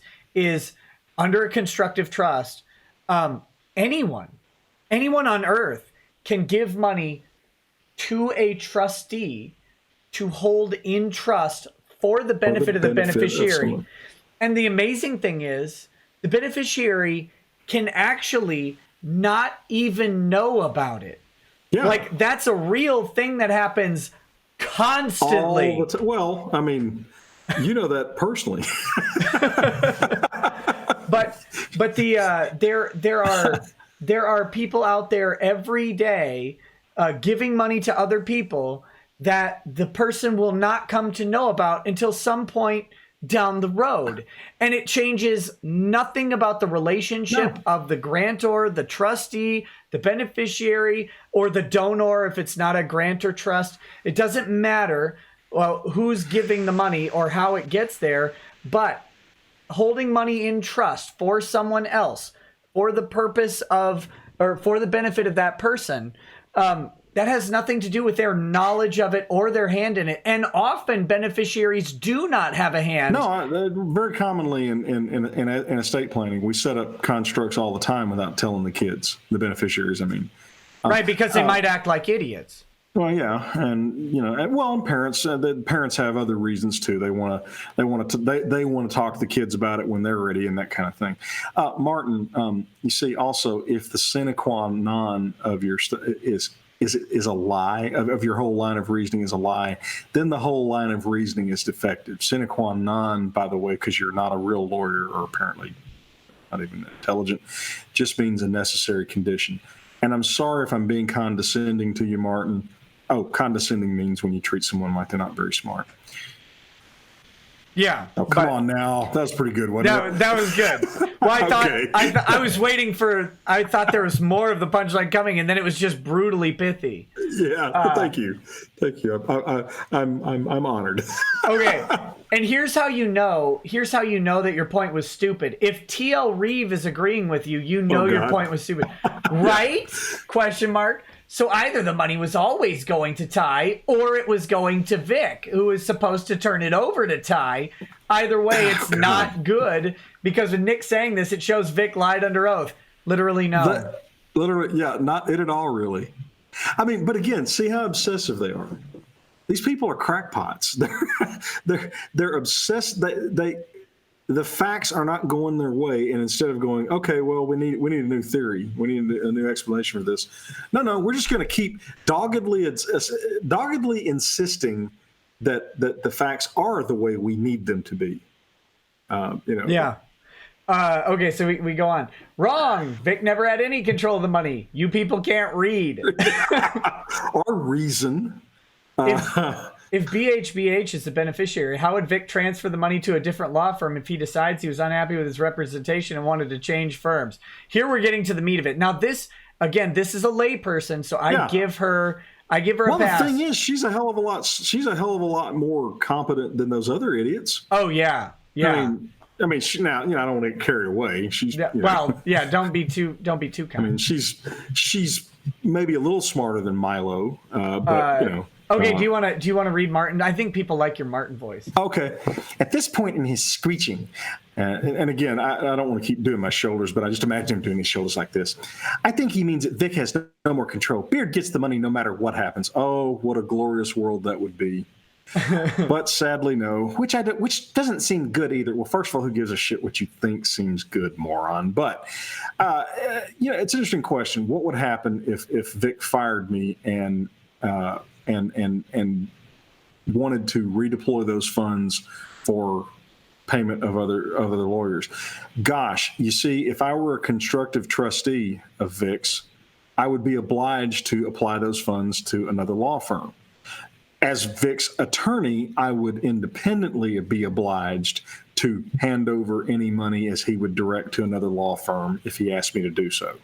Now, assuming, See, this guy, this next guy's a complete idiot too, and he gets half of the question right, half the answer right. Broken clock is always right twice a day. Just remember that. Only half a time. Only half a time a day. Right. Don't be charitable to this idiot. So he says Ty would have an ethical duty to not keep any unearned funds. True. You got that right. A blinding glimpse of the obvious, but hey, for these people, it's quite an accomplishment. What exactly he is supposed to do with it, I have no idea. Oh my God. He would have this stupid. He would have to either return the funds to the client or direct them where the client requests. That would be the IOLTA duty. This is not this complicated. That's what blows my mind, right? Is they're creating this elaborate fantasy that would never be workable in the real world. Right. No, you just keep the money because crowdfunding no one knows. Every day. Crowdfunding works every day. But you see, what's ass blasting them is they think they're going to lose, don't you? That's the whole thing, Twitter lawyers. You think you're about to get your asses kicked and you're about to be exposed as idiots and incompetent buffoons. I certainly hope you're right. I certainly intend to do my level best. I think, but unlike you imbeciles, I would never be foolish enough to guarantee a win. I think they may be All I starting can- to fear it. At least some of them. Yeah. I think the motions to strike obviously rattled them pretty hard. I don't know why, considering I think I said on your show 2 weeks before they filed their motions that we would be filing motions to strike. I mean, that's what blows my mind is I don't think we've done a single thing in this case that I didn't tell you we were going to do. Have we? I don't know. I was even reprimanded by opposing counsel for taking legal advice from you. Which is silly. Yeah. But Pathetic would be the word I'd use, but rude. No, you see, the thing is, I think I have a curious definition of rude. No, I was has saying to be- rude to me because you said it would be to you, it would yeah. be pathetic to take legal advice from me is how they will read that statement. His statement was pathetic. But I know his what you meant, but Okay. Yeah. But I would disagree with you that his statement was rude because we would either you or I would have to be offended for it to be rude, and we both just laugh at it. right. But again, I mean, I think what's coming through more than anything else on these tweets, and I'm kind of enjoying it now. They think they're going to get their asses kicked, and so they are now just literally engaging in magic thinking, dissembling, delusion, sophistry, and very incompetent examples of all those things. So, what are they going to do when we win? Assuming we do win. Oh man, I can't wait. I hope to find out. Look, they're such pathetic cowards. They'll just disappear. That's where my money would be. Yeah, well, Because people that have been this smug and assured, you know. Oh, that's another thing, guys. Leave yourself some maneuvering room. Real lawyers know that. yeah. Real lawyers know never take a categorical position that you don't have to. Because in the real world, there are no guarantees. Now, this is baffling to me. So Catherine says, if Vic wanted to change firms, would that money go with him? Fred Garvin says, I believe he would have a right to it, but I am not certain. Of course he would have a right to it. Hey, at least look, give them credit, Nick. At least they're not making categorical statements True. out of their ass. True. I mean, it's something. Now, I don't know if Fred has ever been in charge of an. To be fair to Fred, I don't know. His name isn't Fred, but to be fair to him, I don't know that he's ever been in charge of an IOLTA because he's worked for big firms and they've probably dealt with that. Yeah, they don't. Yeah. I actually think that this guy might be the most competent of the Twitter lawyers that I've seen. Well, have we seen him make idiotic categorical statements? Everything I've seen him make that is idiotic is, in my opinion, either he's blinded momentarily by something that he thinks that I've done that's egregious, or and I'm being nice because I genuinely think he's a nice guy. People can lose. Everybody's lost situational awareness on social media at one time or another. Look, for all you people reading these Twitter idiots, look. I will offer you one test that has 99.9% accuracy. Any lawyer that makes more than one categorical statement in this case is an idiot. Just, anybody that says that it's a certainty that we're going to lose, or for that matter, it's a certainty that we're going to win, they're idiots. Don't listen to them anymore. Because no real lawyer would say that. And if you want to hear my opinions, go listen to the Dick Show last week. I was on. He asked me I still do that, by the way. Well, he asked me the odds I gave on the TCPA, and I said, you probably don't want to hear the odds because I don't think they're not rah-rah odds. I mean, they kind of are. What are they? I'm just curious. I think I said 50-50 on Markey. No. 50-50 on Funimation. Yeah. 50-50 on Real. 70-30 in favor of you on Toye. And then I said 60-40 or 40-60 in favor of Markey on hers. And that's based on the evidence I've seen and then factoring in the strength of the TCPA statute. It's and how it's been applied. Now, I think given that qualifier, those are really good odds. Oh, well, sure. I mean, the very best legal case in the world, I maintain, has an 80% chance of victory at best. Yeah. So Yeah. so 80% is essentially as close to 100% as it gets.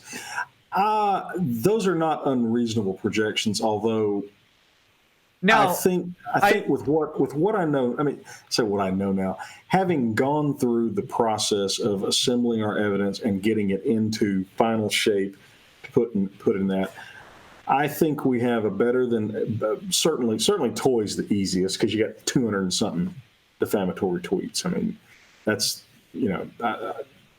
and remember too, we have different causes of action. I think proving defamation for all of the parties is going to be pretty easy.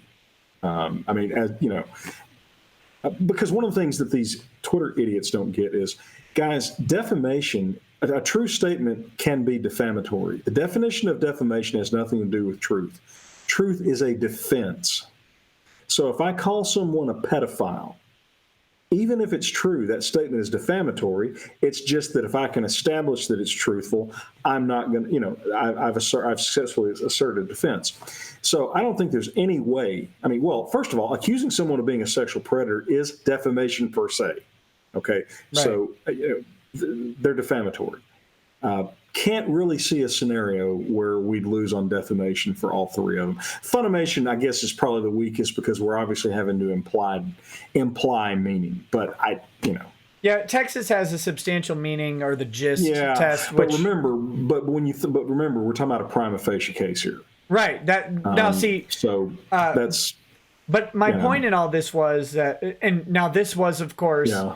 This is, of course, we recorded this a week ago Sunday. So this is 12 days ago. Yeah. And I think my opinion might be a little bit different today. But I want to point out that even I, one of Vic's most vocal cheerleaders, I don't stray into making categorical statements. No, I don't think you're out of line. I don't think your projections were particularly unreasonable. I would be, you were asked a question overall. Really, the better way to go at that would have been to have asked, on each cause of action. The biggest problem we've always had is the conspiracy stuff. And it doesn't take a rocket scientist to figure out that it's the nature of conspiracies that they have to be almost always proven by inference, by circumstantial evidence. Well, that's inherently less reliable. I am very confident that we, I feel like I feel very good about the evidence that we've got because the evidence that we got is their own conduct. Right. That I think in just about every important element can be taken from their own filings. So there's not even any question about not that questions about the reliability of evidence would be an issue theoretically at this point anyway. But no, even if I thought we had the strongest case in the universe, I would give us an 80% chance. Right. You always have to factor in the human condition. Absolutely. I walk in and I have the worst day I've ever had, and my opponent has the best day he's ever had. That can change. That can definitely change the outcome. So the conspiracy's always been a problem. Tortious interference. We got Toy actually doing it. And so if we can prove the conspiracy, then we can impute all that. Again, not as worried as and it may be hard for the stream to understand. Here's how this stuff works, right? We all have we have other clients and we sleep. So it's very common in a case that, when you file suit, a lot about the case at that point, at least typically we do. And you have a high level of confidence. Well, the case starts dragging on, and all that massive amount of knowledge that you had in your brain the day you filed the suit, it starts draining away. And you start forgetting things, and you got it written down. It's in the file, but you don't have it on the top of your head. And you're fighting through the case, doing all the routine stuff you got to do. You got other clients, other matters to handle. And then, so you've cycled down to where you're on the top of my head knowledge of the case has dropped to about here. And somebody says, "Oh, so you still feel good about the case?" Well, it's human nature to go, "Well, not really." Mainly because I just don't have it all in my head right now. So that's the purpose of the day-long strategy sessions, was to get it back in our heads. Well, once we went through that process, I'm as confident as I've ever been, maybe more so. But no, to say that we're certain to win, no, never said that, and hopefully never implied it. I always said that we had as strong a defamation case as you're likely to see because our opponents wrote it down. Right. and the type of defamatory conduct is defamation per se. Can't overstate that enough either. The cases where, that we've been reading where people have lost TCPAs strikingly did not involve defamation per se. In fact, I can't see any, I don't think any of the cases we've read actually involve defamation per se. Yeah, so that's a little interesting. Well, I think it's a significant distinction. Right. Because defamation per se, as the name implies, means the law presumes that it's defamatory. Right. Not even sure if that presumption can be overcome. I think it's an irrebuttable presumption. But anyway, so we'll see. Okay, so let's get back to finish up this thread. Yeah. Long expository. Sorry, yeah, I'm getting a little punchy. So Mike Dunford says that seems right. Now, of course, Mike has never had to deal with an IOLTA account. Certainly, there would be no entitlement to unearned funds. God, did these people just? They keep repeating each other. Yeah. Well, that said, if I recall correctly, Avenetti's argument with Daniels was that he'd earn whatever the crowdfunding brought in, and I could kind of see them being foolish enough to try something similar here. Mike, you're nowhere near smart enough to anticipate anything that we would do, you idiot. What the hell has Avenatti got to do with anything? Avenatti did a GoFundMe for Stormy Daniels. Now, the difference, of course, being I think Avenatti opened it up, did not have her authorization, spent money out of it, never gave his client an accounting. There's a bunch of differences. Some very meaningful differences, and I could see that Avenatti's conduct might come under some scrutiny. Well, you realize, what Mike Dunford was doing there, right? Right, he's attempting to tar us with the He's trying to draw an inference between you and Avenatti. But he's just so bad at it, Nick. I know, and he's also smelly. He's a typical smug elitist little shit who probably is a house husband. Would be my guess. Very possible. Yeah, and Dumford, real men have nothing but contempt for house husbands. Just thought I'd let you know that. So he says. So then I reply, you guys have to because I'm baffled that there is a change. There are 1, 2, 3, 4 people at least two of which I know to be lawyers. Well, so Mike's kind of a lawyer. He at least passed a bar somewhere. These two alleged to be lawyers. Have we actually proven that? I mean, has anybody actually? He's licensed in Hawaii. Have we verified that? I mean, yes. We're not just taking his word for it. Okay. Yeah. That's obviously the Hawaii bar is not the most rigorous of bar exams. Well, I mean, who knows? But I mean, here I am looking at 4 alleged lawyers, like being baffled by how an IOLTA account works. Well, first of all, what you have to remember, though, Nick, is you're not likely to get a representative sample of competent lawyers on Twitter. No.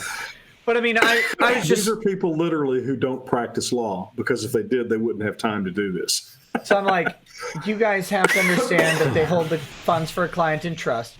And then Catherine says, and I'm being good faith on Catherine here. I think she's genuinely asking, if he wants to switch firms, could he move the IOLTA money to a new firm? I don't know a lot about IOLTAs. So if he switches firms, the law firm would generally settle any outstanding amounts and return any remaining funds to the client. It depends on his retainer agreement, which I haven't seen, as it's privileged. But as a general rule, and that started all that bullshit. They flipped out about that. Okay, could I just 5 seconds address that? Do whatever you want. Okay.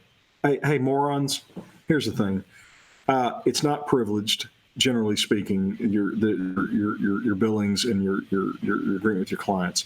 But as a practical matter, it is. And the reason is we have the Texas Supreme Court saying, quote, in most cases, billing records are utterly irrelevant to the case. So while it's not privileged, you're rarely going to get to see it, you fucking idiots who don't practice law. Because real lawyers would know that. You'll notice in Vic's deposition, he was asked about his arrangement with me, and I didn't object. Why did I not object? Because it wasn't privileged, but they will never get any of that in front of a jury. Sorry. No, you're fine. You're fine. So Nick, you were speaking in practical terms, and let me guess, they went off on a complete rat hole chase around the word privileged. Oh, of course. Of course. They love it. And then, so I argued with them a little bit, but that's for another day. So then he's, by the by, since you're in the mood to answer questions, I'm always in the mood to answer questions. Every time. I am the most gracious person I know, as far as I will sit there and I will talk to, I'm humble bragging here, but I will talk to people who have accused me of federal wire fraud for 6 straight months, have said I should be disbarred, that I should not be able to practice law, that everything I do is a breach of my ethical obligations, have said that my kids should be taken away from me, all of this stuff. And I will still answer their questions. If they don't treat me like an asshole that day, I'll be nice to them. Yeah. It's amazing. To the people who very graciously complimented me for having patience in the deposition of Toy, I got to tell you something. This guy here has infinitely more patience than I do. I could not interact with these idiots for more than about 24 hours before I'd be trying to reach through the computer screen to get hold of them. I mean, because this is just some of the most inane, stupid shit I've ever read. And if you saw the kind of inane, stupid shit I have to read sometimes in some of the cases I take, you'd know that's not just that's not just a gratuitous boast. Yeah, it's crazy. This is. Have you now or ever before received money from Ty Beard, his firm, or his associates, or are you owed money by some? Oh, look at you trying to pretend like you're a real lawyer. That's so cute. No, that one's great. So then, of course, I have my troll answer. I think Ty sent me a super chat once. Anything else? Oh my God, Grandmaster Troll, Grandmaster. That's almost Trump level trolling, Nick. They're yes, they're actually paying me all of the money exclusively. Checkmate. No, idiot. And here's my screw up because I ran out of characters and had to delete it out. I'm not an attorney. I don't get a kickback. There's no secret money drop. The Clintons aren't facilitating illegal wire funds. I don't get bingo cards. No, for the 1,000th time. And then I did add I'm not an attorney in this case, asterisk as a follow-up, but this is my 140 characters. Right, yeah, you're having to fit it in there. I mean, you just... I gave you a super... There you go, K. Chin, you genius. You have caught the $1.99 bribe. This is the dumbest person.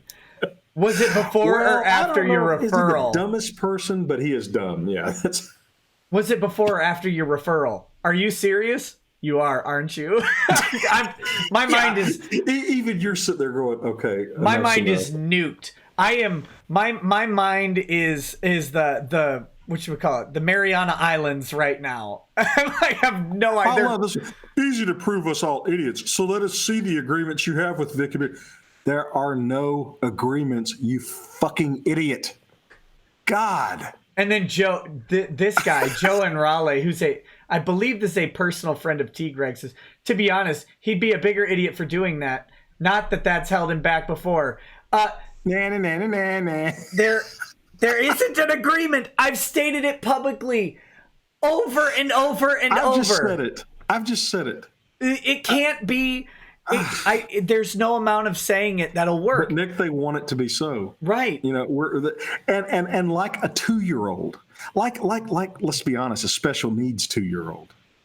They just keep asking the same question over and over because they're not getting the answer they want. This is the level of IQ. Yeah, I can't wait to talk. I hope I have a good relationship with opposing counsel when this case is over, because I really do want to hear their side of being helped out by these clowns. I'm guessing he's a client of Beard. Yeah, I believe, haven't we said before that I would represent you if anybody sued you? I mean, yeah, I think so. Other than that, I don't know that I've ever done any legal work for you. I've done work for other people you're related to, but not you. But I can't. A client in quotes. Ooh, use quotes. You, golly. So they could claim privilege between themselves.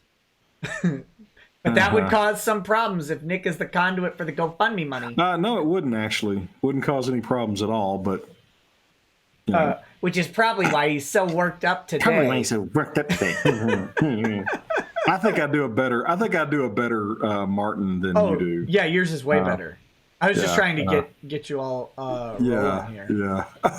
Well, apparently I'm going to have to take a real seriously chilled drink before I have these, because these every time we do this, I say, okay, I'm not going to lose my temper this time. I mean, I even wore a tie tonight, Yeah. It's like, I'm not going to let these people get under my skin. And the very first tweet I go, oh my God, that is the dumbest thing I've read.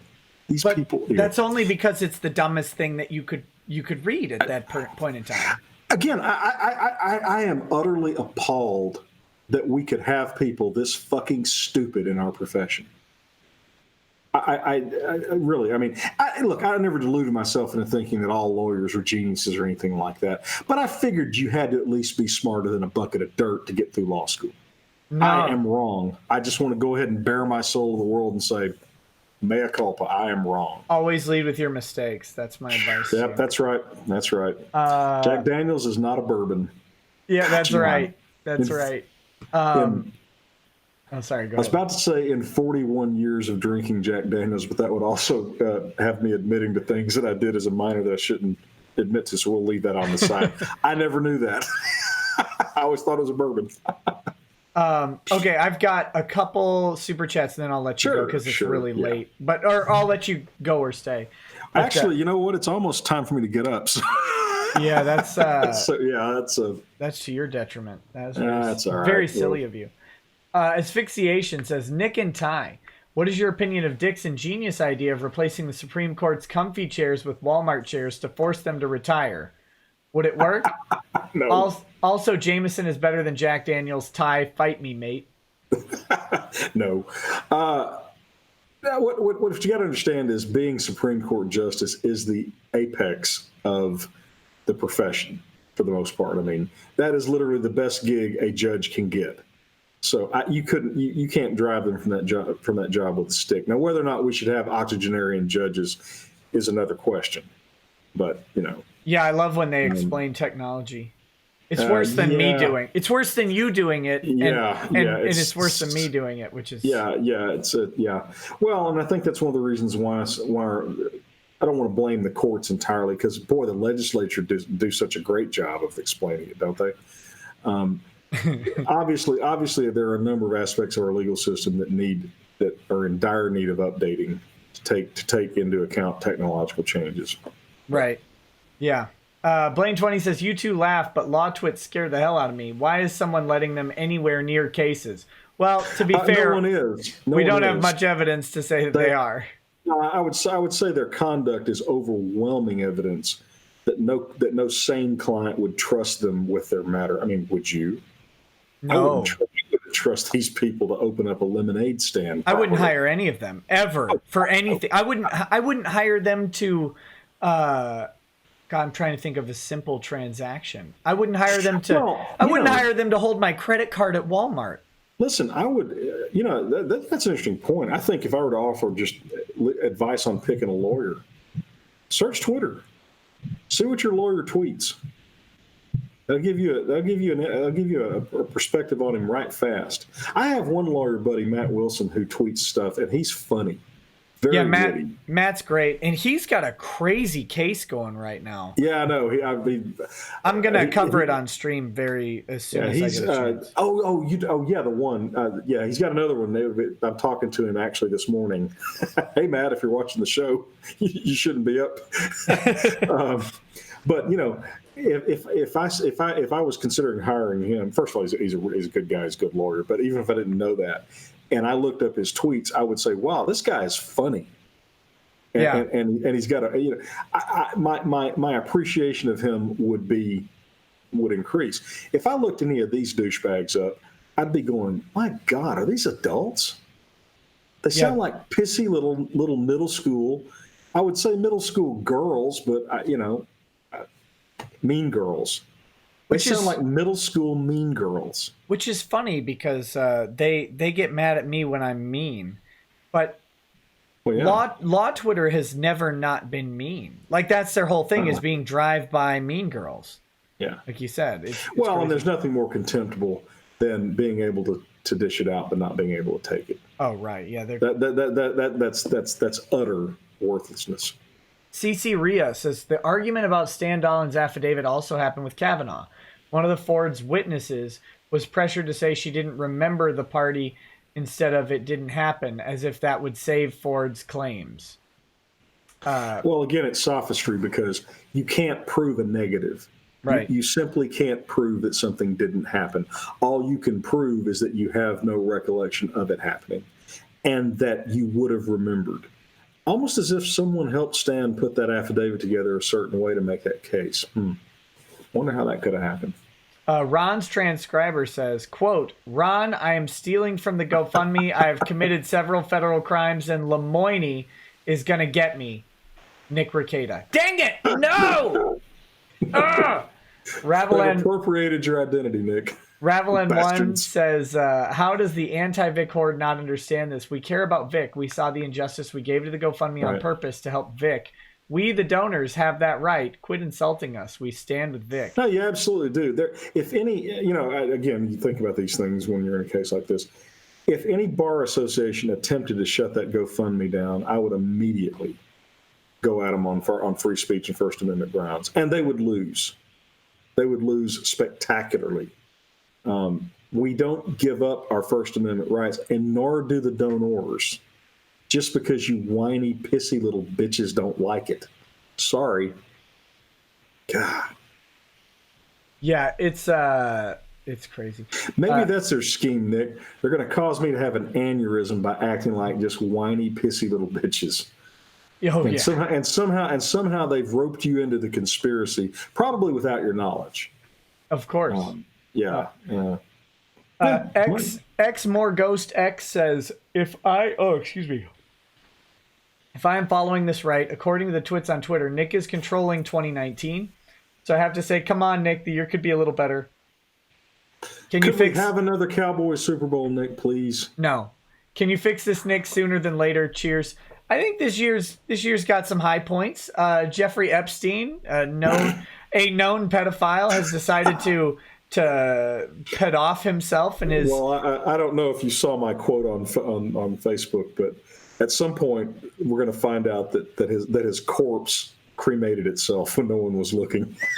Well, his autopsy revealed that his hyoid bone was broken. Yeah, and they're going. Which it's kind of consistent with hanging, but it's really much more consistent with being strangled. yeah, it's well, Matt Fields says, "Hey, I was involved in this Twitter thread.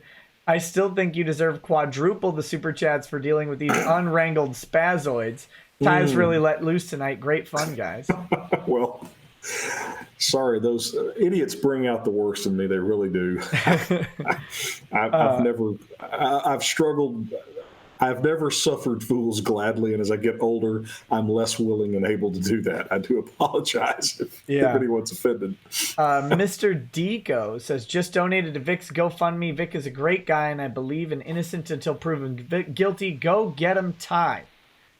And you know what? He really is. He actually is one of the most decent guys I've ever met. Yeah.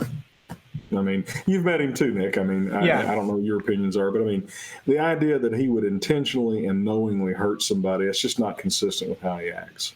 Not at all. Yeah, I mean, my interactions with him, there's a reason. There's a reason that I believe so fervently that he's been wronged. Mm-hmm. Yeah. But, so there you go. That's the big chats that I have. I'm gonna say you're free to go whenever because I know it's really late. Yeah, it is. I'm leaning forward so I can see I could do this. I gotta get batteries for my glasses. Yeah. So 2:35. Yeah, I probably do need to call it. As always, I enjoyed it, and I'll have one last celebratory jelly bean. Oh, you sick evil man! You sick bastard. I actually like jelly beans. I'm not a big fan of them. I eat them only for the lulls. So, God, that's think I so can- loud. Microphones love that sound. really, Oh, sounds yeah. like machine gun fire. Okay, and It's I mean, horrid. I'm like a foot away. Yeah, Huh. it doesn't matter. You could be in the next room. It would still pick up that sound louder in your voice And because it's got to be microphones. something that information is useful for, though. Yep, microphones are created by Satan because of Oh. that. Well, this is one of the good ones, though. This is the the big red one. I don't know. Oh yeah, you do. Yeah, you recommended it, and it turned out the right Yeti? on my head. Yeah. Yeah, the That's the one. Yeti's good. Yeah. But still, I mean, all microphones, they just pick up like crinkling sounds and thumping sounds better than they pick up voices. You know, and it's surprising that they can't figure out algorithms to sort that out because hearing aids can filter out a ton of stuff. But Yeah. anyway, Well, good luck, buddy. okay, thank you. With And your to the sleep. stream, I love you guys a lot. I'm sure I'll enjoy tomorrow reading all the comments.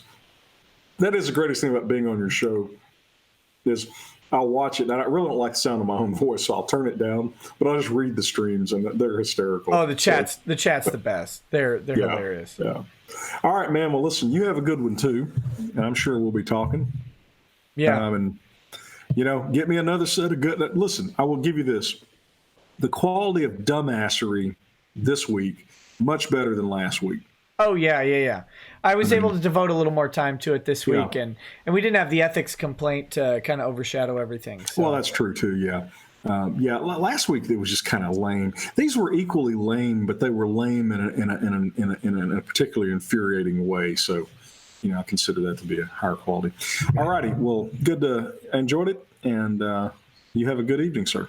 Later, buddy. Have a good night. All right, man. Bye-bye. Bye. All right, guys. Let's get through the rest of the chats and wrap up the show. If you are someone who checks out during the chats, thank you so much for hanging out.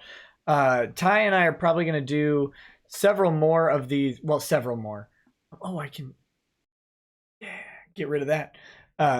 We'll do these Twitter Law Dumbass Hour sessions. A couple more of them. We're trying to do once a week right now, but we'll see. It all depends on how timing falls and who's busy.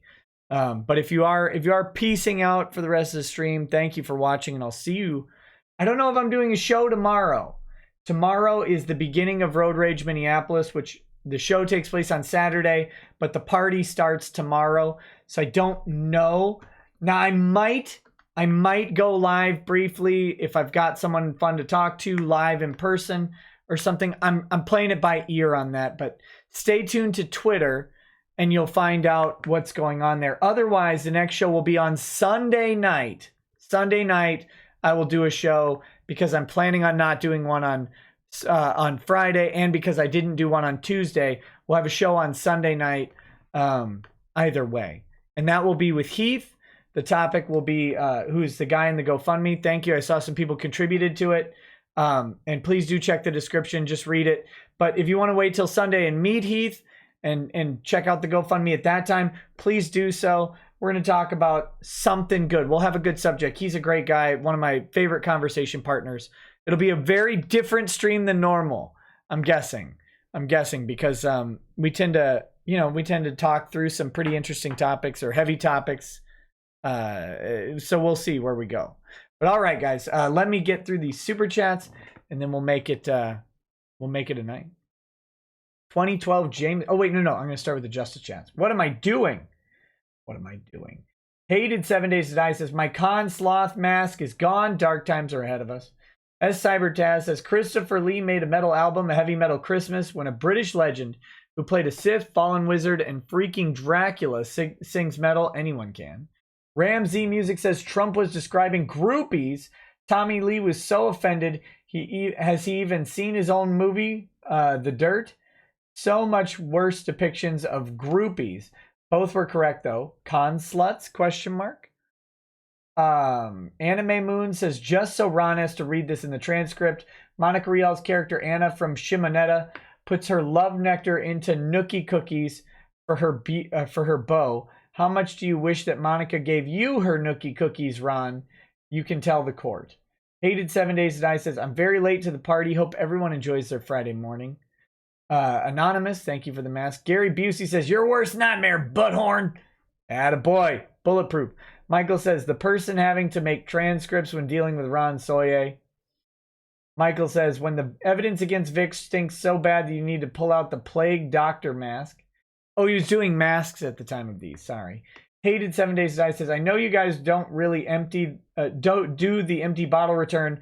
We pay 8 cents for bottles or 3.4 British pounds for a full case and 25 cents for empty cans. Yet we still have teens or young adults shattering them in parks like crazy. Do you guys have anything in place to punish this? Littering laws. That's about it. DP694377 says, Lemoyne, if you only knew the power of the deposition, Monica never told you what happened to your con sluts. Vic, they told me enough. They told me that you took them. Lemoyne, no, I am your con slut. No, that's... Objection! Non-responsive. Michael says, how the kick Vic lick spittle, see Nick.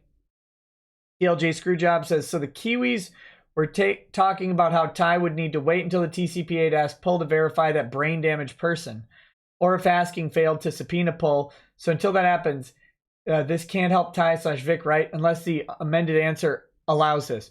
You don't need to, at this point, verify that person at all. Factual issues are weighed in favor of Vic. They're going to have a hard time controverting any evidence that they bring forward, so long as they can authenticate that it is what it purports to be. There you go. That'll do it. Michael says, the only way Nick can spit fire while he has guests on is to keep his rage in check. Bad Dragonite says, just donated to the library. Is there a way to donate? Thank you, by the way. Is there a way to donate books? If you want to donate books to the library, you got to email me. I don't know. For transcription purposes, Ron Soye brings the boyes. Ron Soye brings the boyes the snack trayes. Michael says, so you're saying them pushing for depositions jumped the shark? Michael says, what's the matter, boy? Don't like clowns? Ain't we funny? Don't we make you laugh? All the Kick Vic garbage floats down here. Michael says, cat whisperer, you say? Question mark. Michael says, Nick's making money on the internet and Vic's getting support from us donors on GoFundMe. They're a little salty. Michael says, more depositions soon. More depositions have to wait till the resolution of the TCPA. Michael says, Nick's back to spitting that fire. Anonymous, thank you for the donation. Michael says, the God Emperor has knighted his herald Nick. Rekieta, go forth and bring justice. Michael says, since Time mentioned it. GoFundMe, how that work? Question mark. Michael says, when they're eating themselves. He did a lot of masks here. Night of OPEC says, Rhonda Toilet is paying someone to transcribe me. I haven't been this excited since that mullet-wearing app, Monacarl, accused Vic of trying to spring it from the zoo. Read that one in your to your primate fiance. Bet you won't.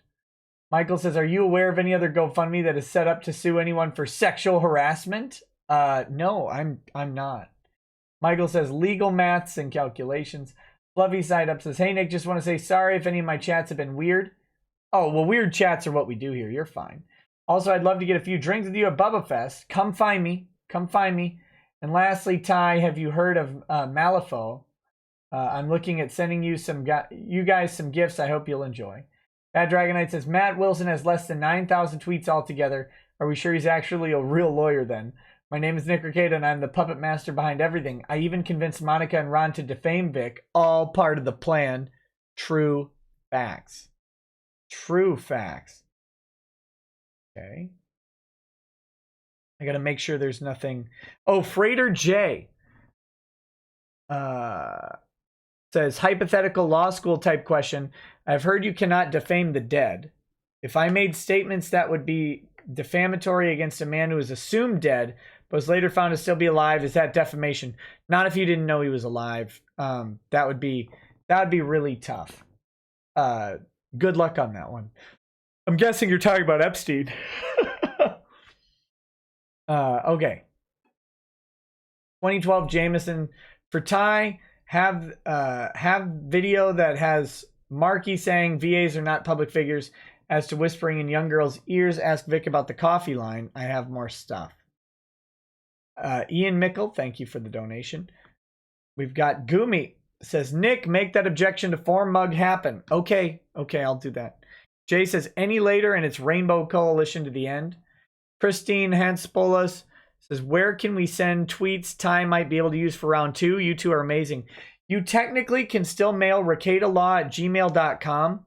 That email address I don't actually have access to anymore, but I created that email address, rekietalaw@gmail.com, and then turned it over to Ty's firm because the only thing that goes there, the only thing I've ever given that out for is for information regarding Vic Mignogna's case. So once Ty was retained as the attorney, I just provided them access to it, and I don't get anything there anymore. So if you want to send tweets there, that's a great way. Chris Hewitt says, I stand with due process. Thanks for all you do, Nick. Hey, thanks, buddy. Me too. Yoko Karama 62 says, where can we get the t-shirt that Ty had on here a while back? It's the Beard Daughters have created a Teespring account that makes that t-shirt. You got to go through them to get it. I tweeted it. I'm going to make another tweet about it. Towns here says, lol, Ty said he sat down with Jim Carrey. No, Jim and Carrey. Jim Bullock and Carrie Christie. Emery Kalame says, Pat Boone is being punished because he made Metal in a Mood. No more Mr. Nice Guy, which was a long, spurty, disrespectful leak right in MTV's face. BA Production says, Nick and Ty, Garth Brooks was Chris Gaines.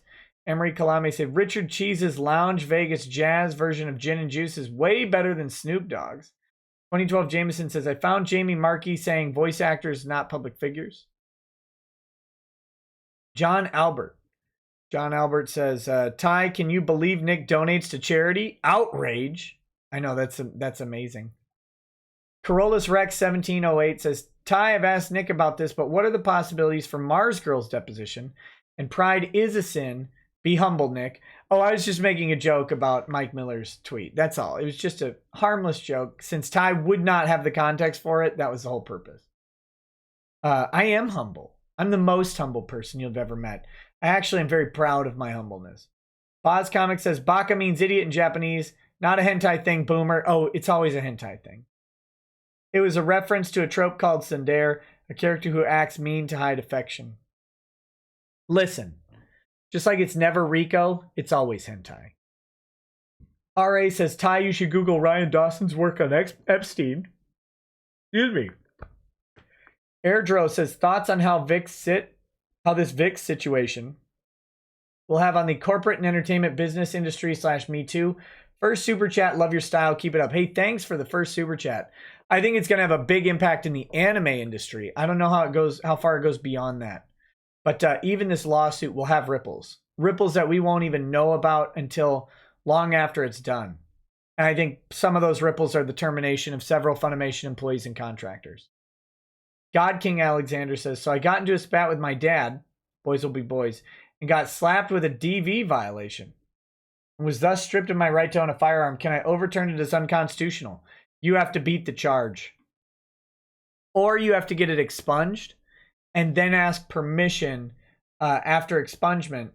You have to ask permission from ATF to have your rights restored. Otherwise, you got to hope for a change in that law or someone else to find that law unconstitutional. Or you could try and take that law all the way to the Supreme Court and find it unconstitutional. But good luck. Good luck with that, and takes a lot of money. RA says, if you're a Knicker Nation Afro Latino, press N knife in chat. The DCV Titan says, F-bombs, you mean Fredo? Yes. Jasuchin Panjarinanu says, please don't worry about the old Chuny name. I'm not worried about it. I just wish I could pronounce it. Prof West says, grab them by is the comment on the love of money by gold digging women and what they will always allow rich people to do, not POTUS' favorite pastime. D-Man Dog 056 says, Ty and Nick, you guys ever watch King of the Hill? Tell you what, I used to watch King of the Hill till I realized that half my family is characters. I have several family members that sound like characters of King of the Hill. It's unsettling. I definitely have a character that sounds like this in my family, and I love him to death. Great guy, hilarious guy. Intimidator 0108 says Forza Horizon 4 is Xbox and Windows 10. RA says Ty should watch the video of Google trying to suicide the whistleblower by making a wellness check on him with a SWAT team and snipers. That was nice of Google. Chuny name guy says sent a Twitter DM on Correa's opinions on guns. Thank you, buddy. Brooke Cherith says, Nick, did you see the interview of Monica touching Sean Schemmel? If so, isn't that hypocritical? A lot of things Monica does. Yeah, it's Bill. It's Bill. I always forget because I have a relative who's not named Bill, who sounds like Bill. So I get their names mixed up. A lot of things that she does are hypocritical. Also, I'm so for a documentary about this. Me too. I think it'll be great. Liquid Florium says, montage song pick, Seal the Deal from Volbeat. I think both of you would enjoy it. The hairy sex crazed butt hobbit says, hey Ty, if I send you a gavel, will you take it to court in September and strike it while saying objection to form every time Veronica speaks? I don't think that bringing your own gavel would be that good. I think that would be a mess. RA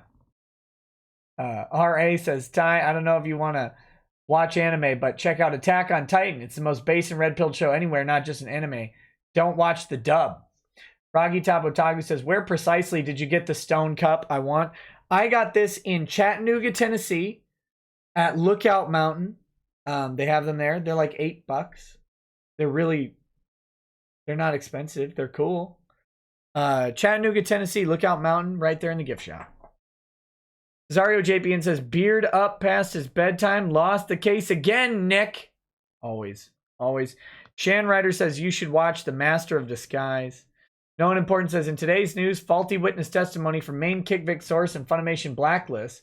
More dumb people revealed as KickVic at 11. Jillian Seed says, Ty, any advice for non-techs for TXLM after law school? Are you talking about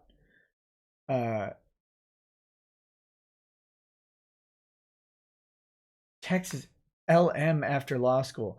You're talking about an LLM, like a legal master's degree? I don't know.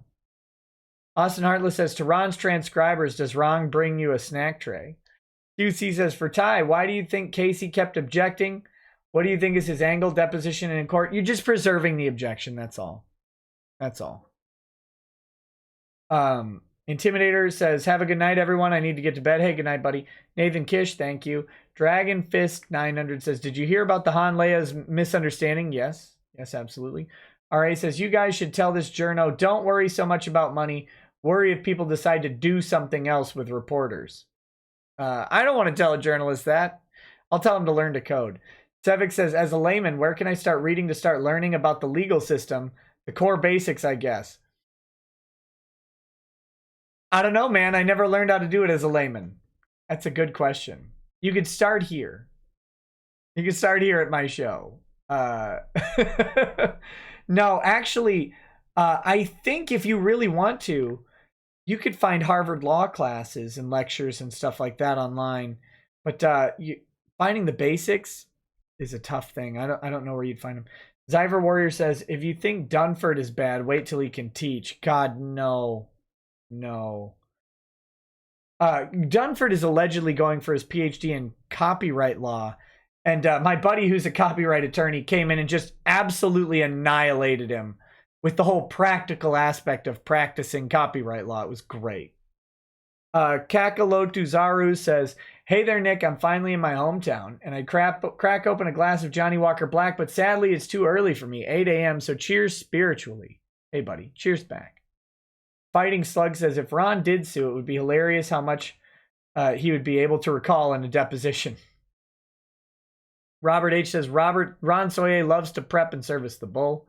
No one important says, even one VA said that Monica and Jamie said they don't react. Really? Jellybean equals rape/harassment isn't overreacting? Mr. Inflammable says the next level after being donkey blasted is being purple-akied. Okay. Kalinka Pavlova says, RE Super Chats yesterday. My name is inspired by New Zealand's national dessert. And my part Russian boyfriend. So logically, you may pronounce my name in a Russian accent. Thank you. Thank you. Bob Newby, Lord of Noobs says, Better Call Saul, what's yours and Ty's take?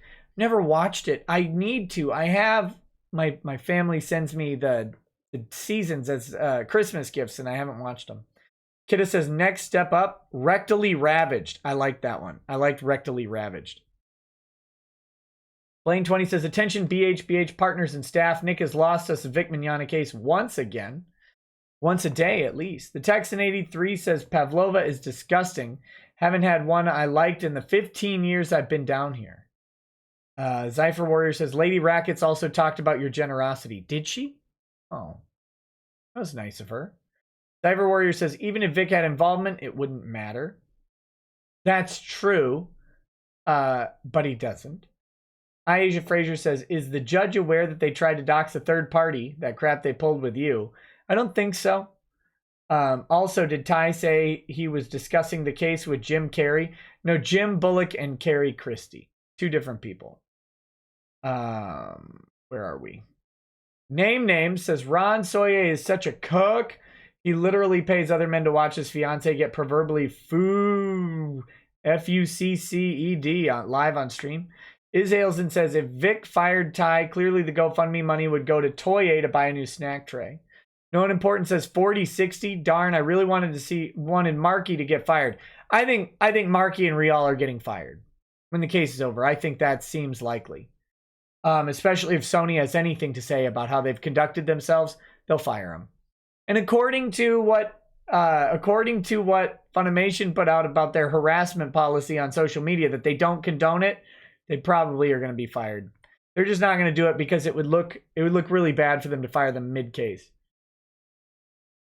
Ken Rayo of the Deadness says, thanks for keeping me informed and giving me a distraction to stop myself from getting a full meal at 2:30 a.m. Hashtag help me, I'm struggling. Dude, I always want a full meal at 2:30 a.m. As Cybertaz says, yeah, most of my Michael Justice chats were masks. Blaine 20 says, Ty needs faster internet so he doesn't cut you off from getting your rants revved up. No kidding. Come on, Ty. Trump 2020 says, why does Supergirl let Senpai cuck her? It's up to them. Matthew Needig says, the level above butthurt is shitter shattered. Also, you're mispronouncing my last name, Rackets. Neidig. Matthew Neidig. Sorry, buddy. Rolana 1 says, you said something about having Larry Correa on the stream. Any idea when this will be? No, I said I'd have to talk to him. I did not say that he would be on the stream. I've never spoken to him in my life. S Cybertaz says, Michael needs to list the mask he uses and figure out how to change the donor name to S Cybertaz. Last one was a unicorn that Lemon Party called Vic. Bad Vibe says, you and Ty need to keep doing streams even after Vic's case is done. Oh, I think we will. You and Ty flow naturally. I'd love to see more legal combos on other cases. Yeah, I think that will happen. I would not be surprised. Mazamonti says, hey, Nick, what comeback, if any, will Soy face for his totally non-responsive Depot answers?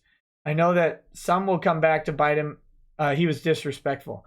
You know, if he was non-responsive, they can use those to draw negative inferences. And then the other party would have to argue against the negative inference despite him being non-responsive. Lane 20 says, check Discord DMs, please, and send clout. Do I have clout to give? Oh, I think I left out the one where Mike called me a clout chaser. Where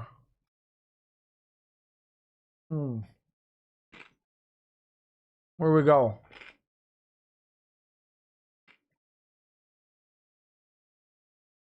Whoa! Yeah, he would be great to have on the show, Blaine. I'll respond to you. Sorry. I shouldn't have done that during the thing, but I didn't know if it was relevant for right now. Matthew Neidig says, sent you an email last week about your kid's reflection showing up on the Mortal Kombat screen. Wasn't sure if you got it, but now I know why. No, I did. I did get it. Well, I don't know if I got yours, but I got it. It's okay. Her reflection, I mean, I saw some pictures that I don't know if it was from you or from someone else that I did see, and I'm fine. You know, it's a distorted reflection of part of her face. Lane K 1978 says, "Have you seen the return of Captain Invincible?" Nope. Bad Dragonite says, "Off topic. You could have one Pokemon. What is it?"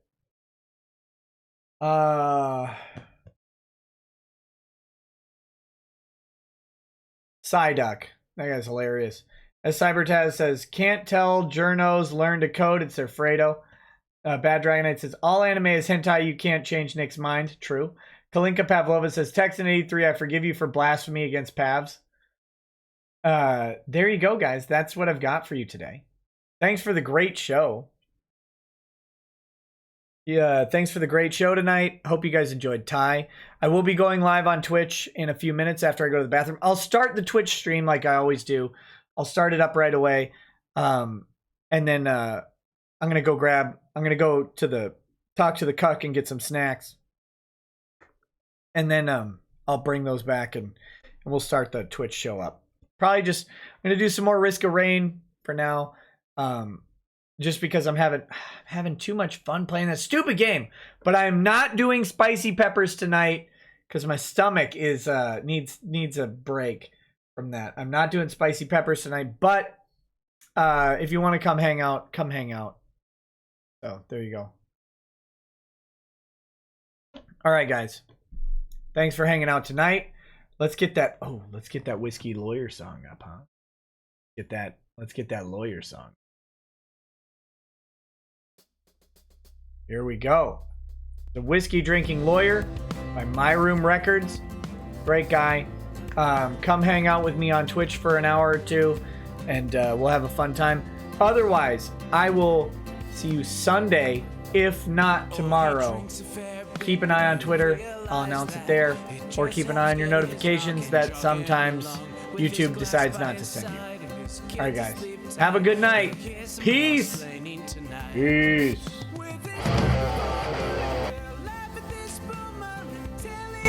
It's all part of the plan. Watch his face become redder as he becomes meta. Raging at idiots from Twitterland. From the white shores of Maine to the hills of Glenlivet, there's no one who explains the law better than Nick.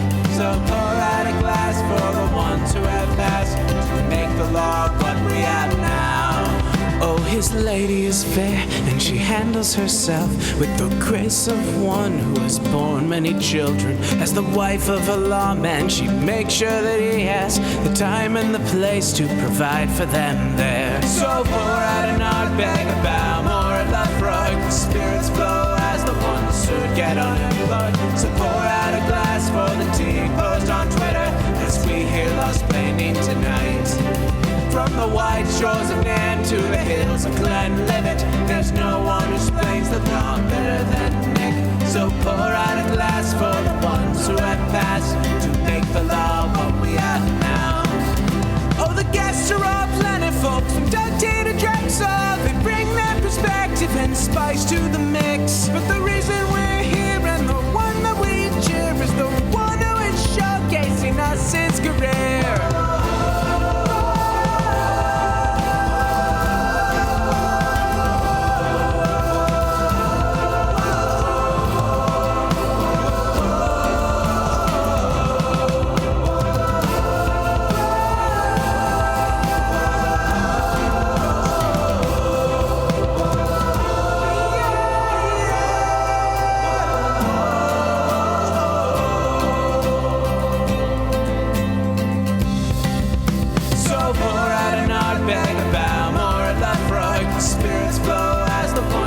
Get unemployed, so pour out a glass for the tea post on Twitter as we hear lawsplaining tonight. From the white shores of Nan to the hills of Glenlivet, there's no one who explains the law better than Nick. So pour out a glass for the ones who have passed to make the law what we have now.